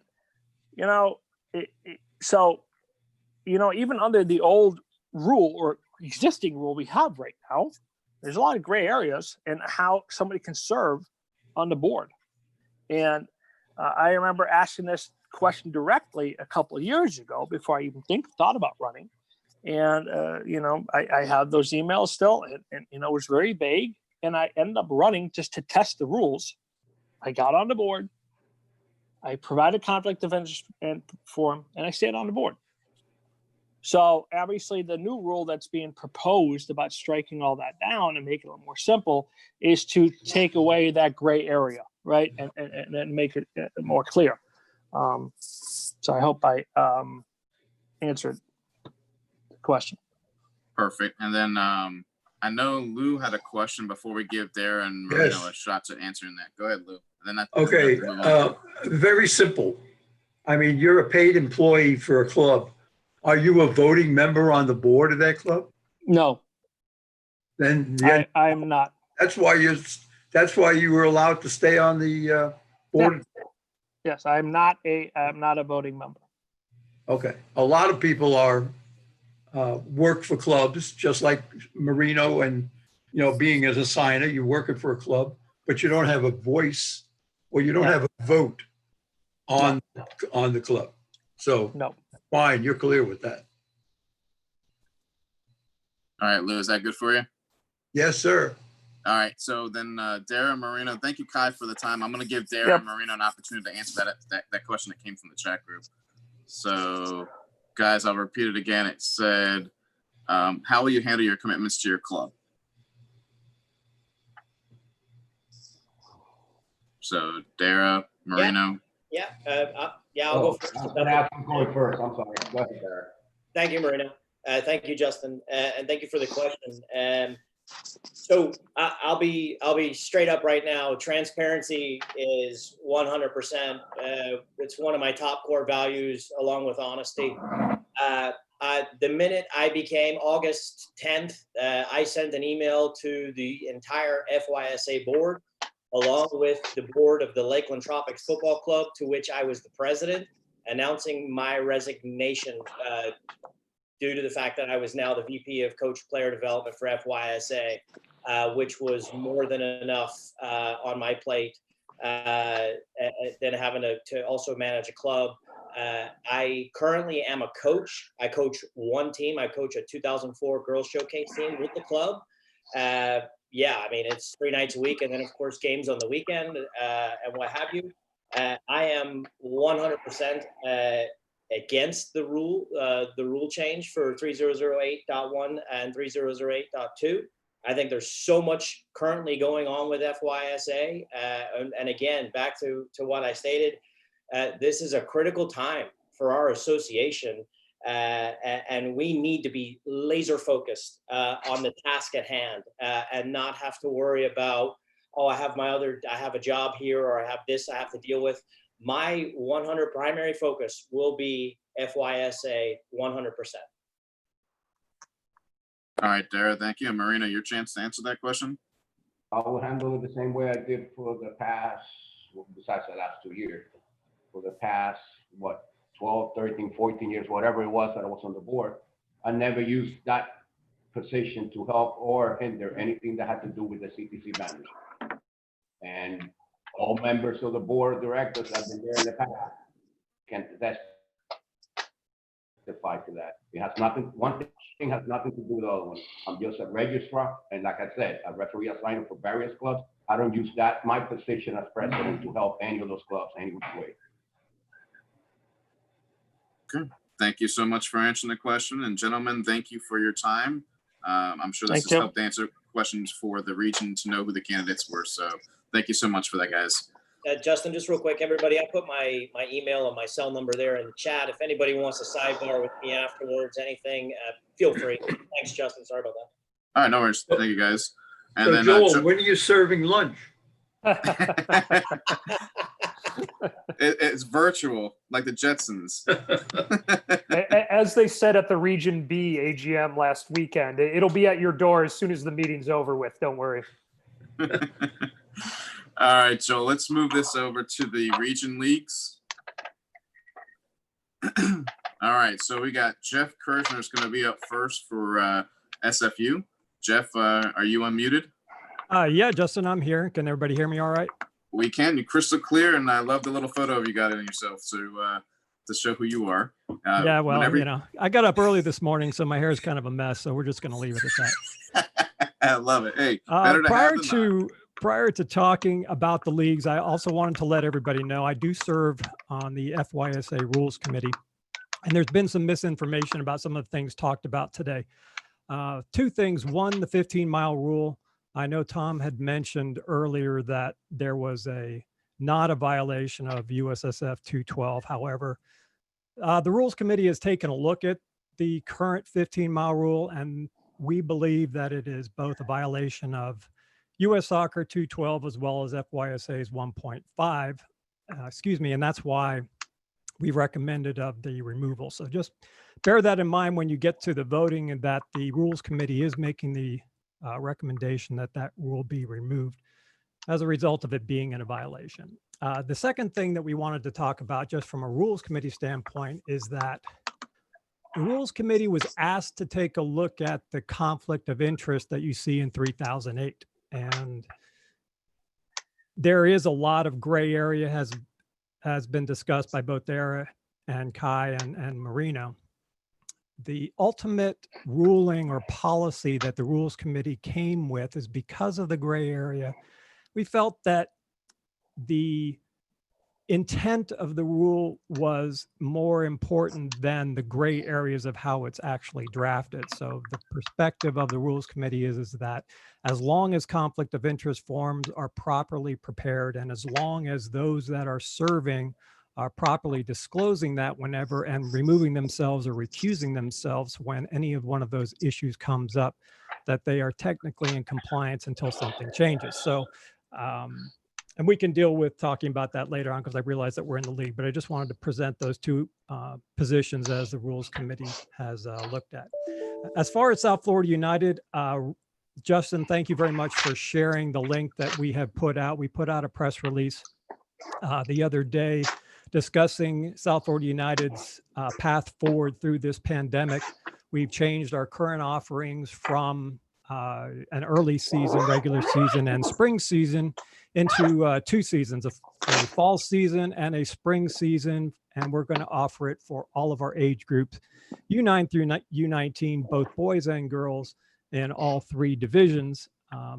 The idea is obviously to try and push back start dates to make it as flexible as possible. Our declarations are going to run from, currently we are open for the fall season declarations, and those will close.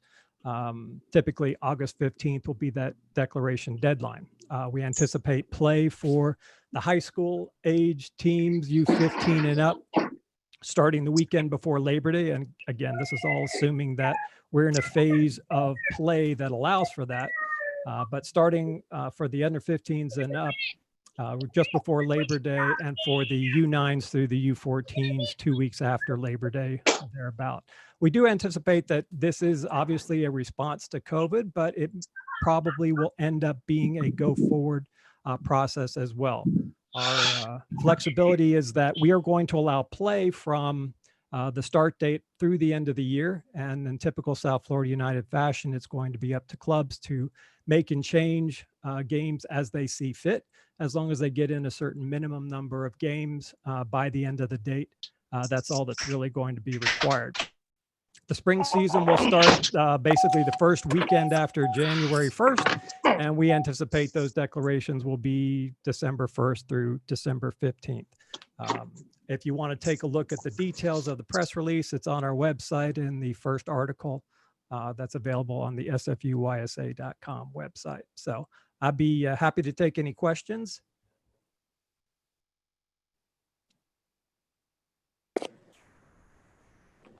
Yeah. Does anybody got anything for Jeff? Yeah, Jeff, Marino. Yes, Marino.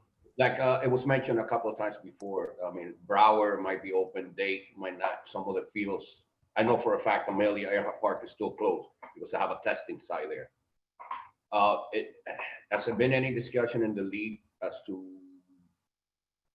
maybe extending the registration deadline, or not closing early? Because some of the teams here in Date have not been able to form the teams or even practice. Yes, we have discussed those possibilities. We feel that certainly by August 15th, you're going to have an idea as to whether or not you're going to potentially have teams that can play during the fall.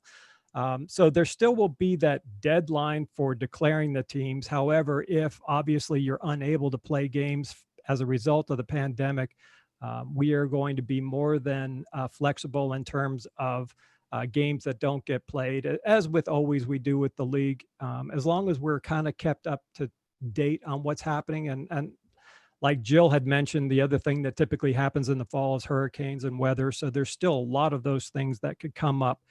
This year, more so than most, we're going to do our best to be flexible. If you have a team that's able to form because a club is partially folded and now there's a whole bunch of kids that can't play, and now you have a team that you can potentially put together, would we do something about getting that team into play, even if it's only a half a dozen games starting in October? Yes, absolutely. And we will try and avoid any types of late fees and fines at that point, as long as it makes sense. But, the idea is obviously to get kids playing the game. And if it's safe to do so, we're going to do whatever we can to try and make that happen. But obviously, from our scheduling standpoint and operational standpoint, we have to set some sorts of deadlines. And so the current deadline is anticipated to be August 15th. Certainly, that's more important as a deadline for the older age teams, assuming everything is going to start on time, at least as far as a a late August start for our fall season under 15s and up. Should those things change, should those deadlines get pushed back, then obviously everything else would be pushed back as well. And we're going to be very flexible in terms of where you're playing your games. If you have a team that's able to participate, but they're not able to play down in Miami-Dade because of restrictions, but they're willing to travel to Broward and Broward has a field available, not a problem. Did that answer your question, Marino? Yeah, thank you. Yeah, that was actually going to be that last part you added there, Jeff. That's going to be a possibility for day teams to just play all their games in Broward? Absolutely. Okay, great. Yeah, because that might be a situation that arises with some clubs. You may even end up having, the opportunity to go over to the West Coast and play as well. I know that they have a lot less restrictions currently than we have. For some of you, that's even a shorter drive from Weston to Naples, is a shorter drive than it might be from, Weston to the Treasure Coast or down to the Keys. So yeah, we're trying to be as flexible. We're letting the clubs know that however you can kind of work out games, it's not important who is kind of listed as the home team. It's, let's try and get games played if possible and in as safest manner as possible. Awesome. Thank you, buddy. Appreciate that. And I think if for the older guys, high school does get canceled, which is definitely possible at this point, then this format would fit for the older teams as well. Actually, probably better. It wouldn't be as mixed up as it usually is. It would certainly give a whole lot more play dates in November and December for sure, Tommy. Thank you. Jeff, is there going to be a promotion relegation between fall and spring? We haven't discussed promotion and relegation. We've done promotion and relegation in the past. It wasn't really adapted, primarily for the premier type teams. The one thing that South Florida United has typically done is that we relied upon you clubs and your DOCs to properly declare where your teams need to play for the most competitive experience. You've done that very, very successfully. South Florida United teams have been very, very successful in all of the state and regional and national level competitions. So you've done a good job in the past. I don't know that we want to take that away from you, but what we are going to do is that we are going to take the champions from the fall season against the spring season champions and work on a combined league championship primarily in the month of May, depending upon obviously all these other competitions that are going on. But that's the idea, is to run championships in May between the seasons. We will have league champions for the fall and the spring in the form of a ladder competition that you see in like our early season was in the past. The other thing that we are working on is we are working with other leagues around the state to implement a League of Champions type of competition where we would pit our league champions from the prior year against their league champions in kind of a Champions League format, if you will, as an alternative to some of the things that are being offered by FYSA. But that wouldn't start obviously until next year, and we reach an agreement with the other leagues around the state. Just know that we're definitely interested in helping you out with that, Jeff. Appreciate that, Danny. Anybody else? Thank you very much, Jeff. Justin. Hey, thank you, bud. Appreciate the partnership. All right, Joe, who do we have up next? Do we have the CCL or do we have Palm Beach Soccer League? Palm Beach. Shanoy, I will try to pass this presenter mode to you if you're ready. Shanoy, you got us on mute? Okay, I'm ready. Sorry about that. There you go. Yeah. Okay, so let me just see if I can share my screen. Just sent it.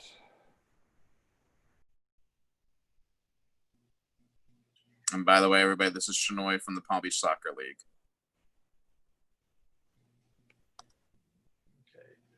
Okay, you guys should be able to.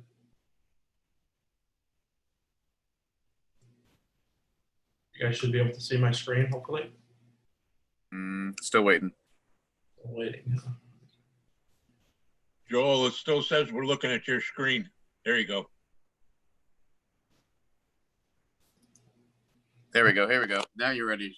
Go for it, Shanoy. There we go.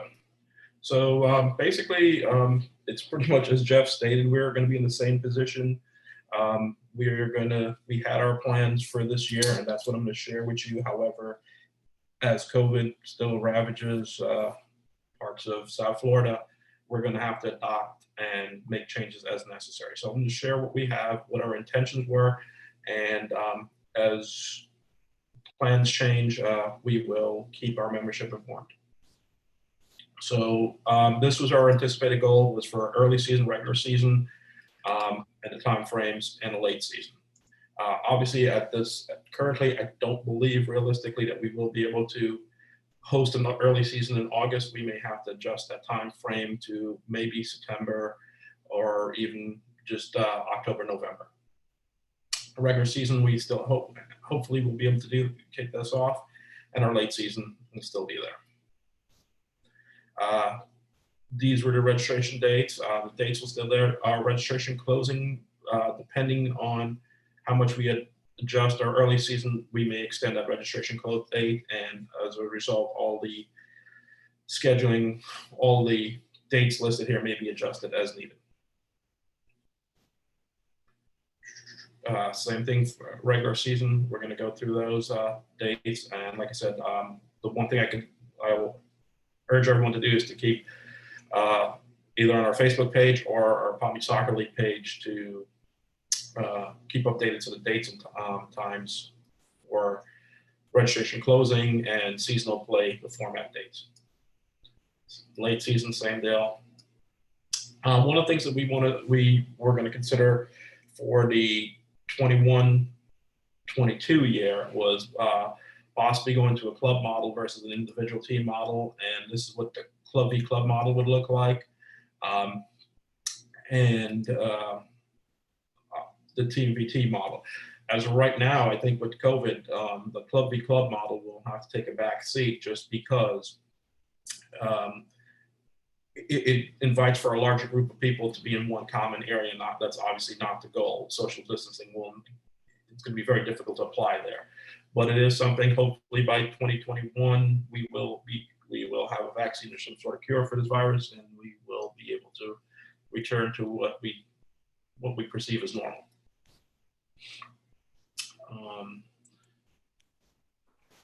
One of the things that we are also looking to do, and this was anticipated to be rolled out possibly in our late season, would be a promotion relegation model within the Palm Beach Soccer League. And this is just a brief overview of how it would work. Obviously, you enter your league, and we base that similar to SFU based on where you enter. But going forward, we would do a promotion relegation group where essentially the top two teams would be promoted and the bottom two teams would be relegated to the lower division.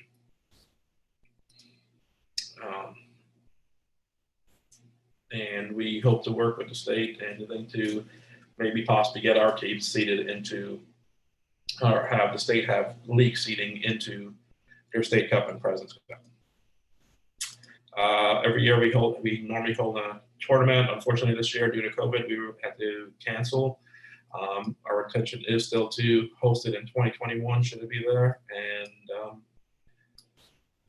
if you're interested in helping us out in Palm Beach Soccer League, feel free to contact any one of us, and we always appreciate everyone's help. And anybody got questions? We're happy to Hey, host. Chinoy, it's Joe. Yeah, go ahead. Hey, it's Joe. Due to your past experience between being VP in competition and now president, we're trying to put together a league president's meeting to sit with Joel and Jill and maybe work out some FYSA blackout dates like they do with FIFA, where our leagues stop for them, but then they give us leeway to do our playoffs. What do you think about that? So I think that's a great idea. It's definitely something that it's something I wanted to explore. I think all the leagues need to get together and have sort of a meeting. I know we've done this years back, and it's been a long time that we haven't done it, but I think that's a good idea to sit down with the leagues, so we can all work together. We all need to basically have essentially our calendars, and everybody puts their calendars together, and then we have some sort of common area where, there's one universal calendar and everybody uses that, per se. Right. I'm not sure if Joel or Jill are still on. I'm sure Joel is. I'm on. Him could comment We're losing you, Joe.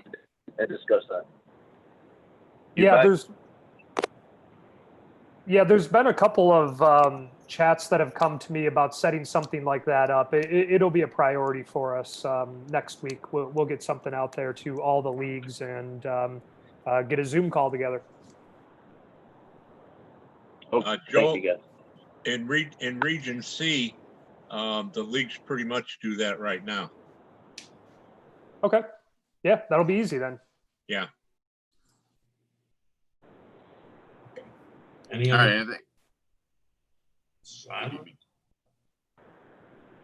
Shinoy, is there any chance of playing games, because between Port St. Lucie and Boca and even more, there's quite a distance. Is there any chance of playing games on neutral grounds? Absolutely. It's we're gonna, as long as there's an opportunity for you guys to play safely, the league is not going to stand in your way. If you want to, like, much like SFU mentioned, if you wanted to go to Miami, which is obviously the opposite direction, but yeah, if that was where you had a neutral ground and you wanted to play there, you can do that. I think for some of our younger teams, I know in Palm Beach we have City Soccer Complex, which is an indoor soccer complex, and they may be able, they may have appropriate sanitation protocols and where you can host your games there if you wanted to do that. We're not exclusively saying, hey, you can only play your home game at your home field or your away game at your away field. It's really going to be where the teams can play. It's basically to get the kids back playing. All right. Anything else for Shinoy? I will just say one last thing is, unfortunately, I was exposed to this virus, and I'm still dealing through with it. And I can tell you, there are good days and there are bad days. So I would just urge everyone to be err on the side of caution more so than not. This is true. And Shinoy, get well soon. All right, bud. Get well, Shinoy. Thank you. Thank you, everyone. Any questions? I don't believe so. I think Joe just doesn't have us on mute. Okay. Cool. Mute me, Justin. How would you like me to do that? I'll take care of it. Thanks, Joe. And then I think we need to move on to the next report, which is from CCL. And then I do have an impromptu one to allow Mr. Prenot from the Miami-Dade League. So, Mayo, why are you on? Yep, I'm on. Can you guys hear me? We can. The floor is yours, sir. Perfect. No, thanks a lot, Justin. And, first just want to start off by saying thanks to the board to organizing this AGM, and thanks to everybody for hopping on this call. During these unprecedented times, I hope, everybody is able to just continue to stay safe, stay healthy. I know, Shinoy, you just went on before me, so, wishing you the best and a speedy recovery as well. But, excited to be able to just speak about the Club Champions League briefly and give everybody some information on the league. We are introducing this model to South Florida. Our expected date was for this fall 2020. I think we're all still dealing with COVID-19 and trying to get a better understanding of what return to play is going to look like. But, our idea behind it was to bring in a regionalized club versus club model. And so, CCL started this club versus club model in '97 in Virginia with 5 clubs, and have since expanded, throughout that Virginia, Northern Virginia, Washington, D.C., Maryland landmark, and now opening up into the New England, the Georgia, and the Florida marketplace. So, with my background being in South Florida, really wanted to bring this club versus club model to change the culture, to enhance the growth of player development within a healthy, competitive, league setting where it's director-driven, director-led, where every club who is involved has a voice, to make decisions. So how we have been able to really get a lot of traction for this upcoming season is we were able to establish our 9 founding members, these clubs are able to hop into a U11 through a U14 model of club to club, and then we're still going to do a U15 through 19 team-based model. And just being able to bring all of the club directors together to really declare teams together, make sure the appropriate teams are being placed in the appropriate divisions, seeing if we were going to have one division, two division, creating a calendar, but being able to during these unprecedented times speak to these club directors weekly has been a massive progression for planning and getting a really good idea of what the CCL philosophy is when really looking at the values are players and family, the coach, the team, the club, the staff, the league, having those standards, and then really providing what we like to use as a term of power of league. So using our number together to really better your organization as a club, on the field products and off the field products. So match day standards, following strict bylaws, having weekly director calls to make sure, if a club is going to need to organize guest players or use the club pass, that's discussed first before a weekend, scramble. So just really trying to professionalize and organize what we know league play can offer. And then, as I said, power of league with off the field offering, gathering our partners, our sponsors to really provide major benefits into the clubs. So this last year, we were able to award 2 Coach of the Year awards that was provided from Quick Goal.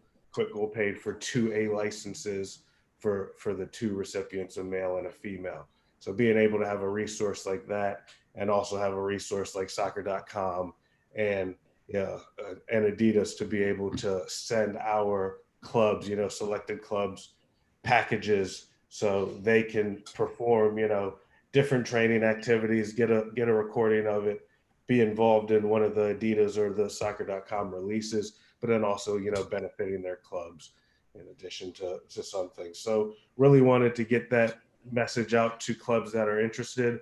We are still, accepting applications.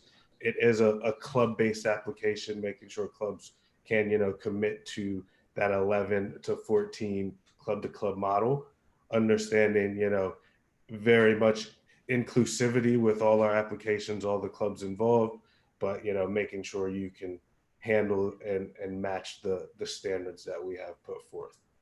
So really do appreciate being able to speak to the group. And if there are any questions, please ask. Yeah, Major, I would like to ask a question. I know that club to club is an ideal situation for DOCs and all that. And a few years ago, the Y League started with that. It was really not successful for the simple reason that I have the teams U11 to U14, and maybe 2 of my teams are not really Division 1, they're Division 2. So when I move my 4 teams to play against the other club, all their teams were Division 1, so I got murdered. So unless all the teams are within the same level of play, club to club is great. But when you have teams that are not really in the same level, but you have to put them there to be able to compete club to club, is not really helping the kids any. Yeah, no, and we fully understand that aspect, but we found a lot of solutions to enhance that situation. So perfect world, you want every team and every club to be at that exact same level, but we have fully worked together with the clubs where every club has put out a full description of their team, put their Got Soccer rankings, put their history. We keep it all. We kind of use a Google Drive for all of the clubs to be able to input their appropriate team information. And then we're able to make sure, are we putting the right team up in the right division? Clubs have to verify that. But then also we have the club-to-club director speaking every Tuesday before a match day.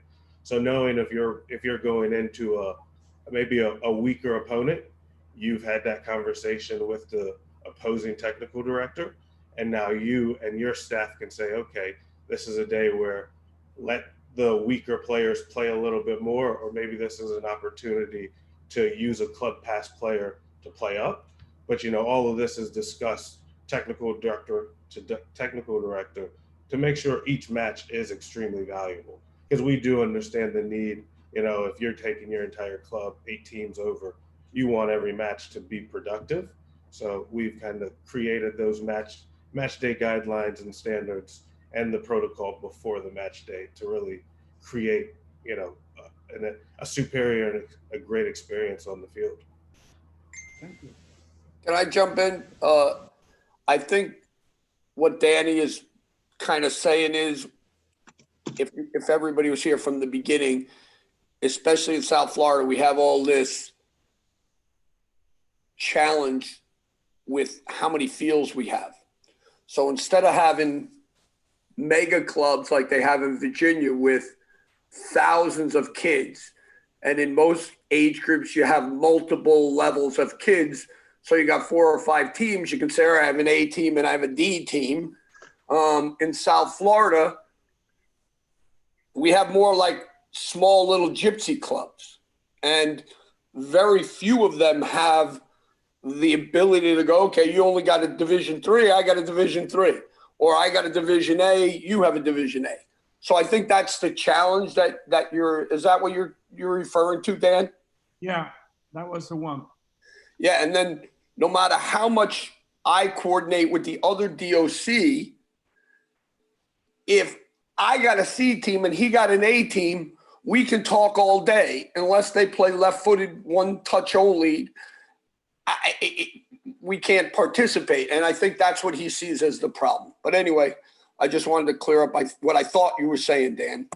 Thank you. And I appreciate that, Tom, and fully understand I don't think anybody will be able to solve that problem of a match day never being over a scoreline 4-0. It's going to happen as long as we're involved in the game. So, but it just gives those opportunities to maybe focus attention on different details and give players opportunities for that one specific match day. But like I said, we, with the communication with all the directors, we have really troubleshooted a lot of those procedures, and very similar to some of these conversations that, I've heard earlier on this call with, either the candidates presenting or other leagues.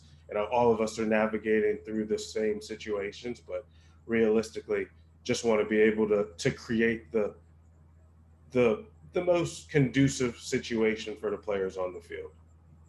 If I may, in Region C, this was tried 6 or 7 years ago, and it fell apart. Okay, the league still exists, but it's a shambles. Also, I'm noticing clubs up on your site that you put on your PowerPoint there that may have inquired, but I know for a fact are not a founding member of your league. So why do you have their logos on there?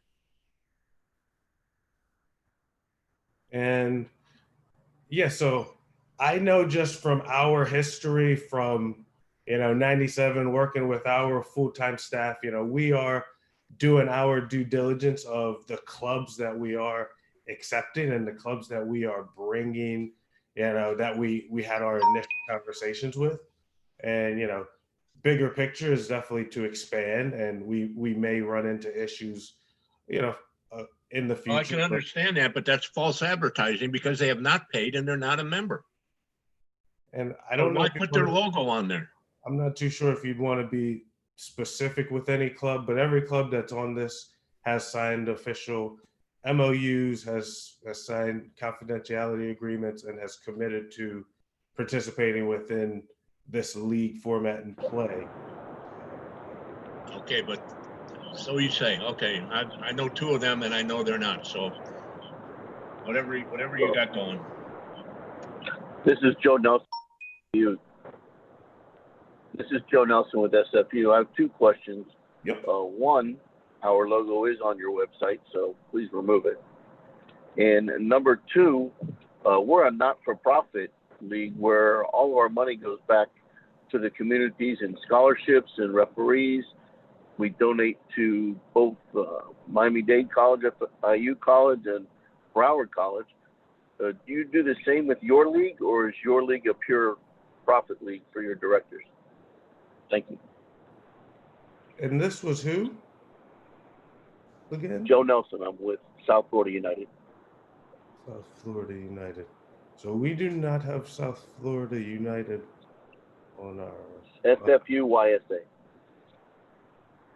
On our founding members. No, it's a league, and our logo was on your website.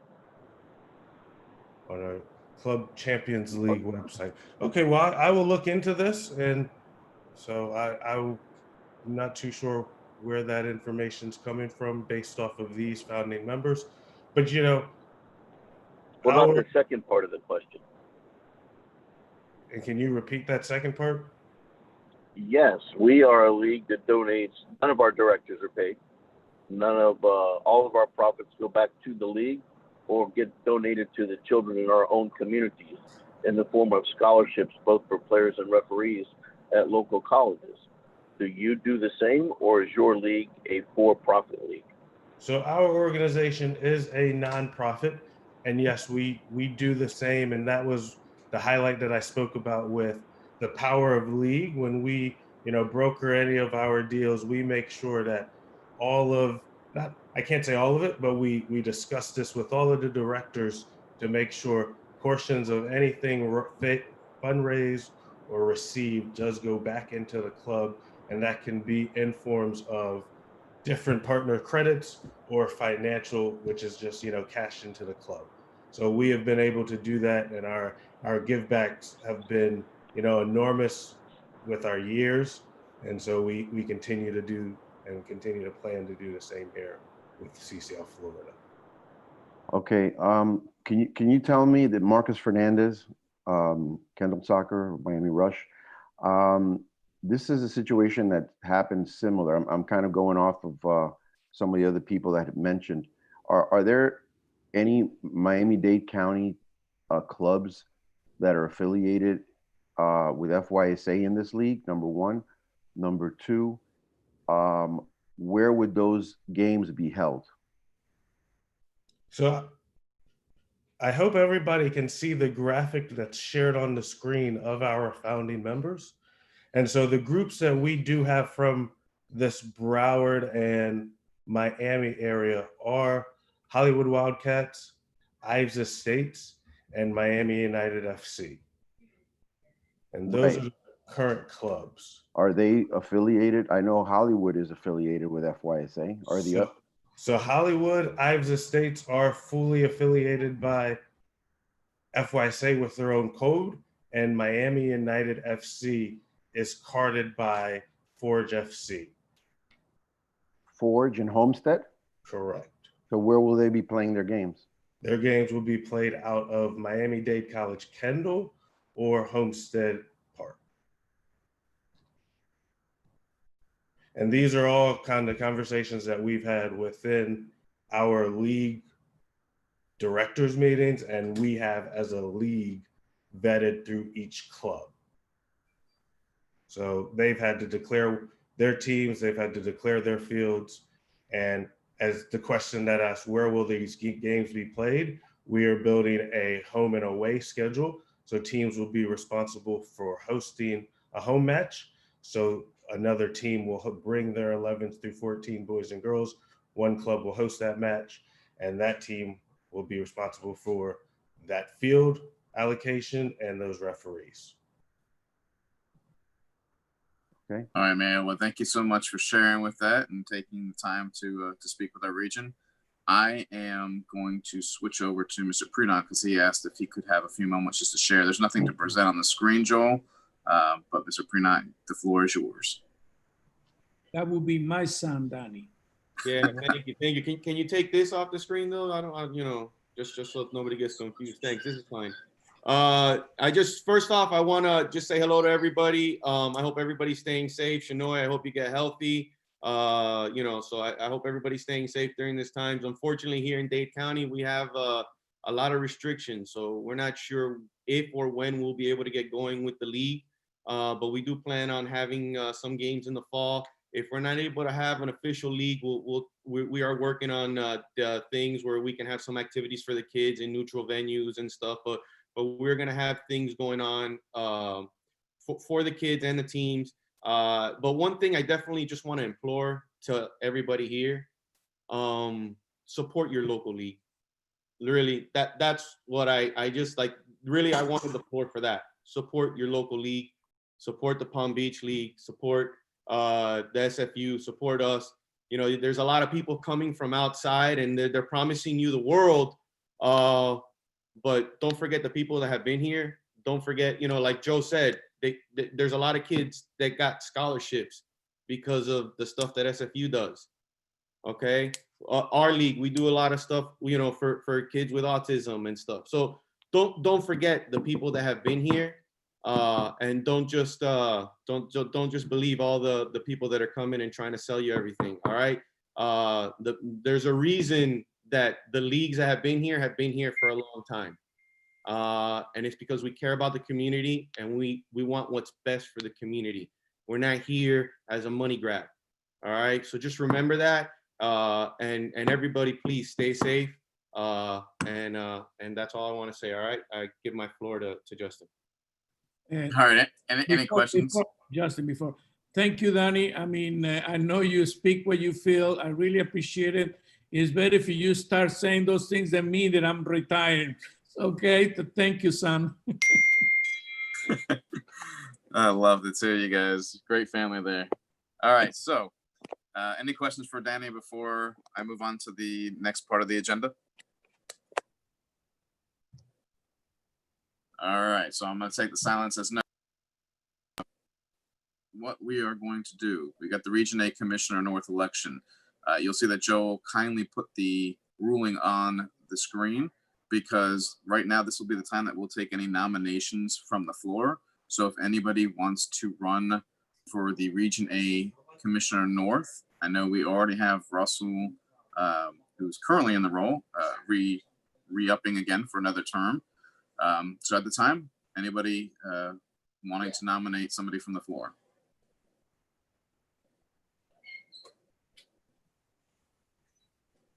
I'll give a moment just to make sure that nobody's on mute.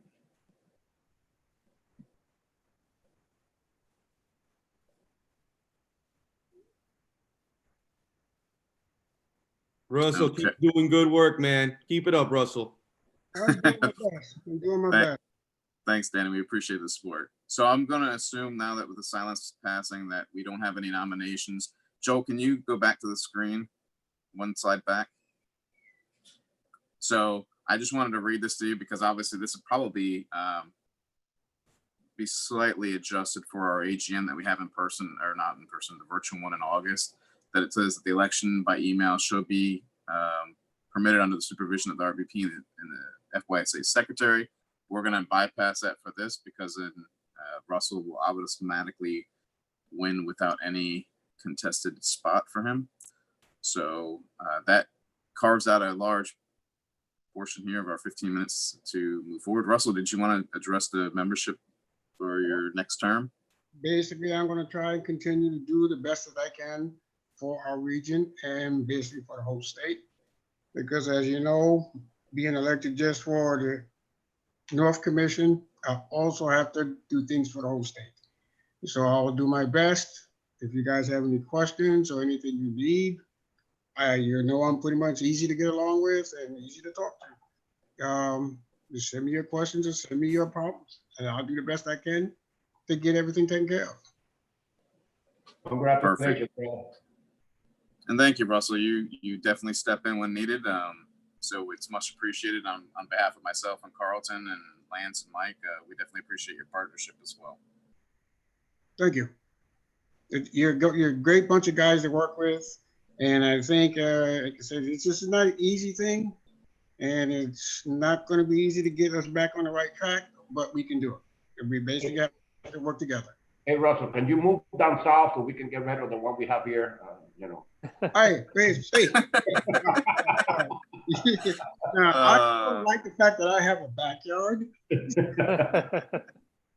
All right, so guys, thank you for attending. I mean, I keep checking the participant level. Like we've been well over 50 the entire time. That's great. That speaks volumes to how much time and dedication you guys all put in to our region's best interest. So definitely give yourself a pat on the back, because if it weren't for you guys, we wouldn't have this region that we have. And honestly, not because I live here, but because of what I see, I feel like Region A is the best region that we have in the state. I mean, you guys are always participating, very vocal, very involved. And some naysayers may have different opinions about that, but I value that, and I try to embrace it as best as I can. And representing you guys from Region A has been a pleasure and a privilege. So I thank you guys for that. In my closing, I'm just gonna thank John Stacy again for his 2 years of service that he provided to us. I think we can all agree that 2 years has been very, very interesting compared to what we've seen in the past. But just each person's been charged with doing the best that they can, and I appreciate that, and I appreciate everybody else on the FYSA board and all the work that they put in. This past year has been a lot more involved than what we had seen in the past, so that's definitely a blessing in itself. So with the adversity that we have, we've come out and we've learned a lot of great things. For myself, I know I sent out an email to you guys from the region standpoint that I am going to be running for treasurer.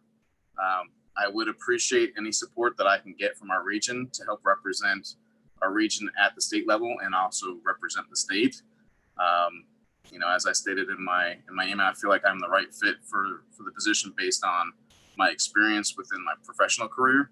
And also the experience that I've had serving with you guys for the past 4 or 5 years, and then my involvement within youth soccer. So I hope to have your support, and if you have any questions, I'd be more than happy to answer them.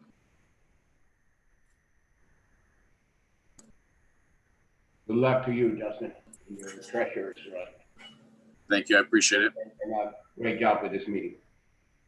Thank you, guys. I see a lot of.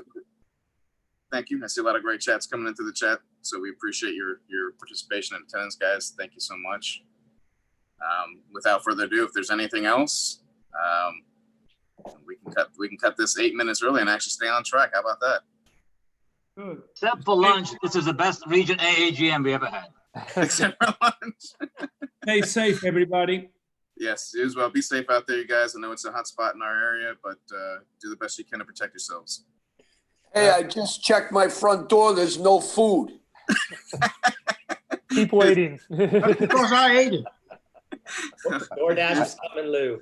Bye, guys. Stay healthy and safe, okay? All right. Thank you, care, guys. everybody. Appreciate it. Stay healthy. Great job, Dustin. All right, Thank you, guys. See you a couple